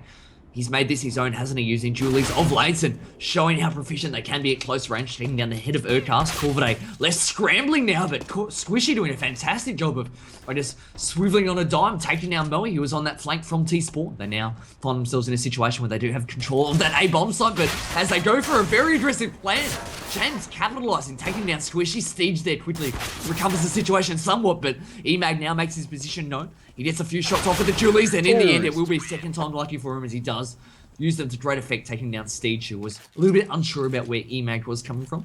Obviously, that early aggression from Immunity meant that almost every place on the map was a very real prospect and possibility for Corvidae in that instance to contend with, but it was just a default play there. Emag coming from CT spawn, catching that last member off guard. Yeah, Immunity really playing quite well in the that broken play stage of the round.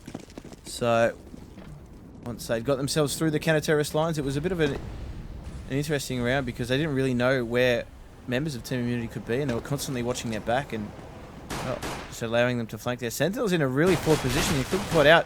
In fact, he does. I see why he was trying to pick there, but Mwave is bailing his team out at the moment. 2 frags. Now, just a 4 versus 3 to be played out here. Some pity 50s coming through. Lucy finds Urkar through that smoke, and Satisfaction and Squishy going to try and combine here to try and make something happen. They need to try and stimulate their own economy. A plant here would be fantastic, but against full counter-terrorists, not looking too likely. They need to find a frag. Emag finding Squishy there in the Taurus. More importantly, getting the bomb down, so some key information coming out of that frag, and now Gratisfaction does have a Femis. Does take down Emag as well, but should be traded out quite quickly here by James. Hasn't managed to hit the frag just yet. Does not miss that second opportunity though. No, great work from IM. You can see that aggression. It's really going to leave, I think, Corvidae a little bit scared as we move on to the first gun round. Not just yet. We'll have to wait another round for that, as it's just pistols this round for Corvidae. But like you said, I mean, even pushing down the stairs, I know that Sentinel was caught off guard in the end, but at least it does implant that in the minds of Corvidae, that Team Immunity are willing to roll the dice and really get into the faces of Corvidae. You can see potentially that might mean they do, from a terrorist perspective, have to burn a little bit more utility in subsequent rounds just to try and clear out those choke points. As it is, Corvidae there with the pistol train overwhelming Emag, and Mwave in a dire situation who does a fantastic job actually of getting a 4K, because they were all over him like, I guess, ants all over honey in that instance. That's probably the best analogy I can give. Oh, they love honey, Jim. I did biology, they love honey. All over honey. Okay, well, we'll leave that one be. Probably not the best descriptor I use. Oh, mate, that sums it up perfectly. Nonetheless, Team Immunity survived their anti-ecos. Emag actually taking a P90 into the next round. Mwave, though, picks up that AWP for Team Immunity, resuming responsibilities in the absence of Ricker. But Corvidae taking control of the long park, and Urkast finds that opening frag, an important frag on tomorrow. So AWP does go down quite early. Steege does find Sentinel at that A site, and looks to be that they've worked out where Sentinel's playing. Sentinel is playing that A bomb site, so they're going to need to make sure that he plays supported. As Gratisfaction actually finds this Emag.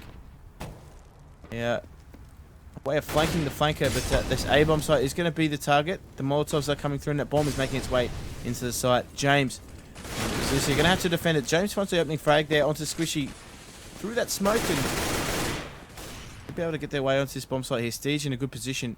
Got a lot of information. Does find Zeusy and knows exactly where James is as a result of that frag earlier on. James still finds the frag though in that instance. We'll be able to get away. Urkast though might run into him here with the gun out. Not the case. Very, very good set of headphones on Urkast. Hearing him as he makes his way, or attempted to make his way out of that bomb site. But very important round coming up from Corvidae there. They did win that first gun round.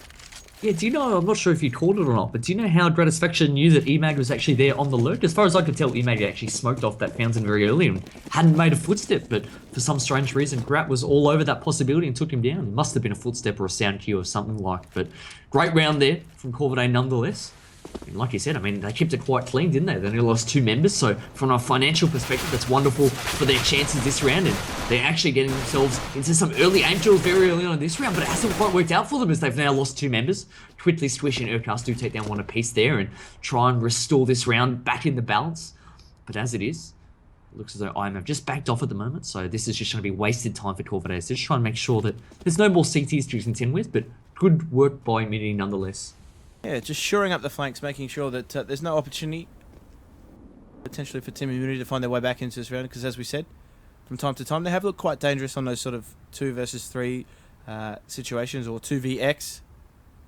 And with James and Emag still alive, it's still a possibility, but Corvidae just opting to group up, not a bad option at this instance. Going to try and trade each other out here if they do come in to contact with one of those counter-terrorists, but taking the time, opting through. They are going to angry mob it now, finally through those halls, and surely EMAG has the intel on this and will be communicating to James that they are going to hit that A-bomb site and try and team up to find that frag. James just gets spotted. Urcast taking him down. And aware to the fact that EMAG might be around somewhere, but just allowing to slip through that net. Urcast continues to push his way down through mid and leaving EMAG in a potentially threatening position. Well, he doesn't have a kit, so I don't think the ninja defuse is really a possibility. But in any case, nice little swindle from him. Potentially just might be trying to grab himself an exit frag here. I mean, Grat does have an orb, so if he could take that orb out of his hands, actually moving towards the bomb there, ultimately, the bunny hopping Gratis faction does prove to be victorious in that little duel there. But EMAG, I like that little swindle. 12-8 though. This will be now another gun round for Team Immunity, and it's crucial for their sake that they can find a way to win this round because they didn't put up much resistance last round. It was quite simply a default A attack from Corvidae that allowed them a few early picks, and they had the run of the grain from there. So it looks as though the aggression has been the answer here, or at least in their minds will be the answer for Immunity as they send 2 members down the stairs very early on, trying to at least shut off that point of the map, and they've done that. They forced Aircaster to rejoin his teammates who actually position themselves in the playground, just setting up for a potentially long A attack here. Setting themselves up well for the round here, but of course not too much in terms of early action. Really just cautious of one another at the moment, Team Immunity and Corvidae, giving each other quite a great deal of respect in the early exchanges. Interesting for me is the position that Sentinel has found himself in. He's got a lot of information through his push. Well, not just that, even Mwave as well will catch one off guard. Then you can see the CT is actually all over the terrace at the moment, and Corvidae barely realised that fact themselves. Having said that though, Steege and Squishy have found one apiece. Drat on the lurk, coming back from that B side, will catch EMAG off guard again with the fantastic, well-timed AWP frag in that instance. It's now left up to just Zusi and Mwave to try and salvage this round. They have now lost Mwave, the loyal Fox Seminole player who's recently just joined the team. So all of a sudden, Zusi, the young talent, just has it all to do himself now. And as he's flashed out, it will buy some time for Corvidae to find some stronger post-plan positions for themselves. Zusi there, unfortunately, this way actually tagged him. So whilst he gets that frag, his position actually known with the sound cue of that grenade bouncing onto his big toe, losing 2 points of health along the way. I think he'll now back off, realising that his hope of winning this round has come and gone. And we'll try and save that gun all the way over B bomb site. Curious though, is he far away enough away from that bomb radius? Zusi? Yeah, it should be. I don't know. You're calling him to explode in a second, eh? Deceptively big bomb radiuses on this map. No, mate. He does Didn't survive. even lose a point of health. You talked up that for no good reason, mate. I've been fooled before. That's all I'm saying. In any case, 12-9. Now this is starting to get interesting, isn't it? We actually see the Corvidae. Let's not forget, they've actually lost both pistol rounds and I guess the 4 associated anti-eco rounds in this match. They actually started both halves down 3-0, so they've actually done a fantastic job now off the back of those 6 rounds to claw themselves back in, only trail by 3 at the moment. You can see Immunity just have that M4 in the hands of Zusi, and he's already taken a lot of damage. I think pushing towards that 8 fountain, trying to get that early pick has actually cost him nearly his chance of success this round. As he does get taken down now. Alistair there at close range, he's not going to miss those opportunities. Moe just swindling, just below the ledge, but Alistair, says Peekaboo as he takes him down, and all of a sudden, Immunity now see another round going, begging for them. 12-10, this is a great third match that we now find ourselves in. Yeah, this one's starting to narrow the gap between Corvidae and Team Immunity. Only 2 members to contend with. EMAG does go down there at the stairs, and now just James left. Try and find himself a gun in this next round. He's all the way at the B bomb site, but that bomb is yet to make its way onto A. Should do so just shortly though, but they're not taking any chances here, Gratis Faction and Corvidae. They're trying to clear every angle as we see Gratis Faction even still sitting in the underpass here, but wait for the spot of his teammates before going anywhere, and smartly so. They don't want to lose that AWP to James. And finally they make their way over towards this A bomb site. That bomb should go down. Urcast though, in the meantime, is doing a lot of damage to James. I'm not sure if he's actually spotted him jumping out the window. Surely he has now. They know his position finally. As Urcast does get caught out himself. James finding that frag, but not allowed to take that gun because Gratis Faction was there to save the day. Yeah, I don't think he actually saw him jumping up and down. What I think happened is he actually heard the footsteps of hearing James landing on that ledge as he was coming down with the effect of gravity in that instance. Surcast just unleashing a few bullets into the wall, ultimately died, but safe round for Corvidae nonetheless. We do see now another gun round coming out, and you can see the adjustment here from Immunity. They've got the 2 AWPs. I like this. James has been very strong all night with that AWP in hand. Not normally renowned for being the strongest AWPer, at least in his team. But I think with Ricky missing, he's had to step up to the mark and has done a fantastic job so far of really nullifying the X factor that can be Gratisfaction. You can see IM at the moment playing quite passive, which I think is a reflection of those 2 AWPs. Corvidae as well, I think, mimicking that success that they've had in previous rounds by being very, very cautious, very careful. Some good flashes there allow them to get around that long passage. And at the moment, with the bomb being back in T-spawn, it's going to be a while before we see any side attacks, you'd have to say. Yeah, very, very cautious approach to shooting. I think that's been a trademark of Corvidae's gameplay across this best of 3. Whilst it hasn't led to round wins at times, they've stuck true to it. And on a map like Overpass, you do need to take your time sometimes to clear things out, but Corvidae, as you can see on that radar, they're very slowly working up as a group. Yeah, I'm not sure if we can have a quick look at the overlay, but that is a sick setup from Moe and Emag. Emag was actually just hiding behind the flower bed at long, and Moe is actually spotting with an all baiting for him. But Emag, I think, got a little bit hungry for the frag there and seeking out information, actually pushed past the flower bed, ultimately went down, and Steege actually follows up with a nice headshot onto Moe. So 2 men down at the A side. That should signal the intent there as Corvidae do look to push up. James has managed to rotate, and he is the solid defender, but he's at the truck. I like this as the team being very careful at the moment. Urcast throwing a few flashes into the site, just trying to make sure that I guess the team is still being very mindful of all the angles, but James does find one. He's taken down by Steege, picking up his 3rd for the round. Just Zeusy left to contend with, and they know that he is on the flank. Zeusy having got that frag earlier on in the round, it will mean that Corvidae do decide to plant with safety, planting on the CT spawn side and allowing both Urcast and Steege to get into some better positioning for themselves. Curious to see Urcast pick out that ult, but he does connect there onto Zeusy. Really important frag there. That 1v2, we know how dangerous Zeusy can be, but not in that instance. Urcast and Steege combining to great effect there, and Corvidae continue their little mini comeback. 12-11, they still trail, but it's been the last 5 rounds in a row that have gone in their favour. That's right, and they are starting to really gain some momentum here, and it's important that Team Immunity do manage their money here. They've gone with a P250 buy as a result. Corvidae, again, a really slow start to the round, really cautious start, and rightfully so. As Gratisfaction is the man tasked with that AWP, again, just to open things up for Corvidae. Sentinel does go down early to Steege, so already things starting to open up for Corvidae. As Zeus actually gets himself into a really sneaky position here, and I'm not too sure whether or not Urcast is aware of that. I'm sure he would have some intel on it, but that could cost him later on in the round if he doesn't check that corner. Was actually heading in that direction at the moment as well, so you could be right, but I guess fortunately for his team, as Urcast does try and clear the corner, but doesn't do a good enough job of it, and as soon as he goes for the knife, in the end, the cheeky little devil from New Zealand does go down as potentially trying to get a bit of a confidence kill there with that knife, get a shank on, potentially bolster his own economy, but I think more so have a little bit of fun at Urcast's expense, but wasn't to be. It does look as though I will now be falling at the hands of Corvidae in this round. We could be looking at a 12-war scoreline here, and from a Corvidae perspective, I said we gave them a bit of credit earlier on for in recent competitions and matches. They've shown a great ability to grind out results when the going gets tough, and they're doing that just now.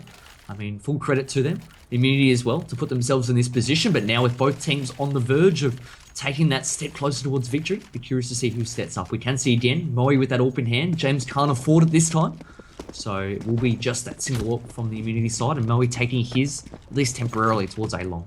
Yeah, look, at this stage, I don't think they can risk that economic output to try and buy that AWP and get it in James's hands. He's just taking one for the team's economy here, although we do think that Immunity have looked a little bit more comfortable at times with a double AWP setup, so they are just playing it really defensive here. Look at both teams. If you look at the radar, both teams are really deeply set up here at the moment.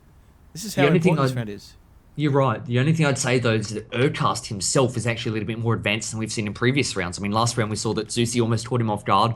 Or actually did catch him off guard, but couldn't get the frag as he'd pushed through B. So Urcast not wanting to have a repeat of that actually does try and gain a bit of map control towards B, but the double stack from Zeusy and Sentinel coming out to great effect there as Zeusy gets the drop onto the in-game leader of Corvidae, and potentially it might really signal the fact that his teammates now in the form of Grat and co will have to move up towards A because they don't have any map control now towards B.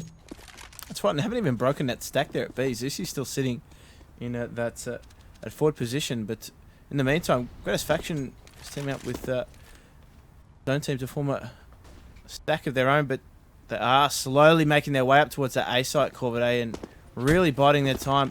James should have some information here if he does spot out Alistair in mid. He does eventually do that, and now those smokes coming in are going to put a little bit of pressure on this A site. That Gren actually slows Steege down a little bit, but Immunity are here. They're stacking numbers towards this A bomb site, so this is going to be a fight. We'll see what they can do. Steege has found the first frag though, despite that presence that you speak of. James quick to retaliate. Susie as well chimes in with one, so it is a firefight. Certainly what we'd ask for in this sort of situation in the match. Alistair now finds himself though in a 1 versus 3, and time quickly running out. Once Dance found the first, there's not enough time for him to try and take that bomb to the safety that bomb box would have provided him. But in any case, Immunity with a much needed round victory. I think the fact that Urcast did fall quite early left his team in a bit of a predicament in that instance. It forced their hand. They had to commit to the A side, and like you said, James, off that spot, they had rotated numbers there and put up a lot of defense on that side. Yeah, it was pretty easy to read from that on in. And that's where Corvidae can run into a little bit of trouble too sometimes, is where Urcast does go down early. More importantly, he plays that lurking role and gets them a lot of information from the positions he actually gets himself into. So without that information, without that input, they do sometimes struggle a little bit, but they're making their way towards this B site very slowly. For me, this is a little bit more risky because they're not doing it as slowly as they would normally do. So Zeusy might get caught out here if he's not careful. And Alistair coming very, very close to actually trying to find that frag. They had to break the stack though. That smoke has dissipated. Not able to find the B stack early. Sentinel actually cops a head full of that grenade, right in the mouth almost. Yeah, down to 66 points of health. You can see that B rotation has already come in though. So look at this. There's 4 members of Team Immunity on the B side. I think they're anticipating this attack off the back of that earlier aggression from Corvidae that you spoke of, which had been quite unlike what we'd seen from them so far in the terrorist half. It looks as though they're not really pulling the trigger just yet though. I think they're just lining up a few flashes and smokes. Corvidae waiting to attack this side, and it will be B. We can see now that they've given away that as they do lob those grenades into the B side. Zeusy fortunate not to be standing at barrels because that's where the Molotovs have exploded, and we see Squishy and Grat moving out the monster channel. I think 2 members going in sandbags, but Moe from heaven.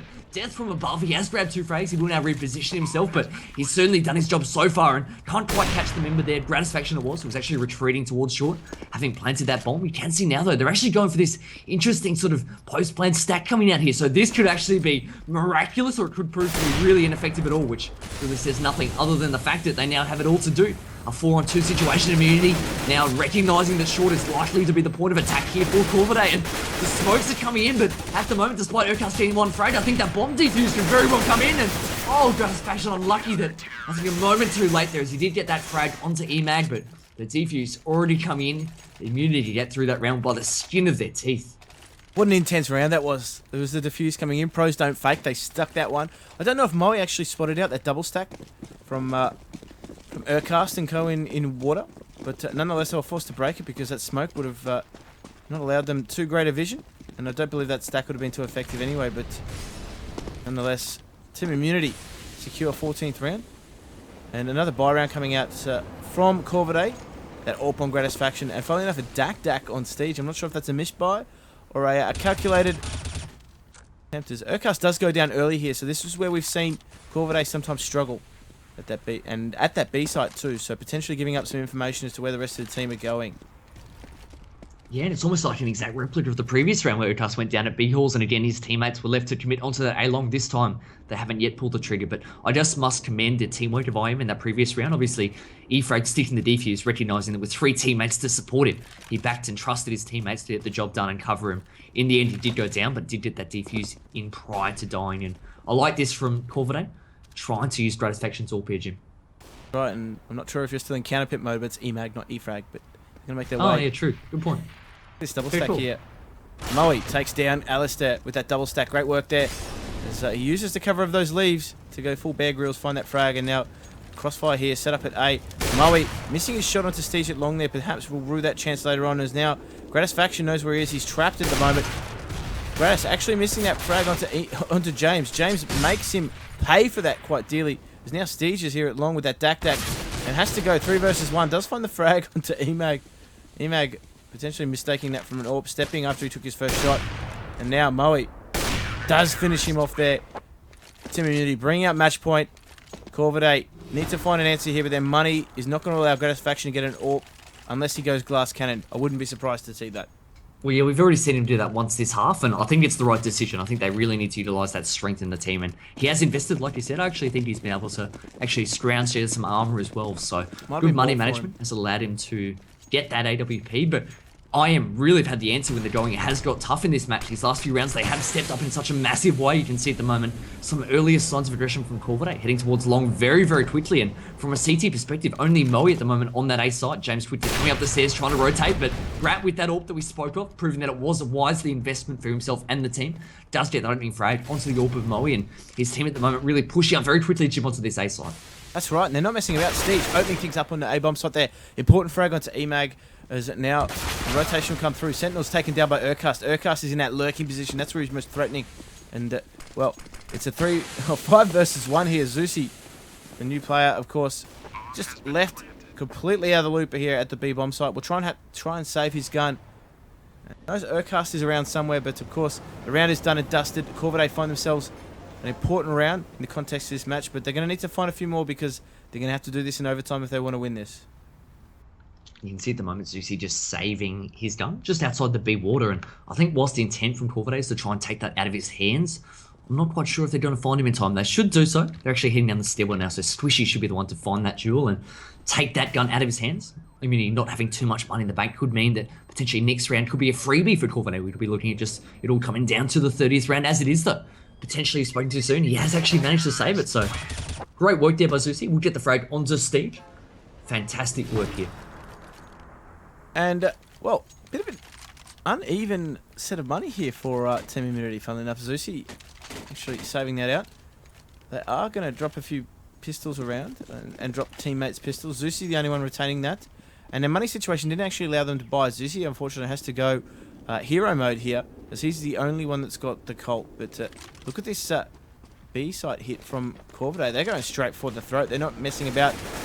Coming into contact with the eco members of Team Immunity. Those pistols aren't going too much against a full-edged Corvidae B bomb site rush, and that bomb should go down quite easily and leaving Immunity at the other site. Yeah, the two guns that Immunity had, I think you pointed out the fact that two members in Immunity had some money to buy. Zusi, obviously, who'd saved his gun. He had cash in the bank, he dropped pistols, but also Moe could afford to buy that scout. But for their sake, they actually gambled and put both of those rifles towards the A-bomb side.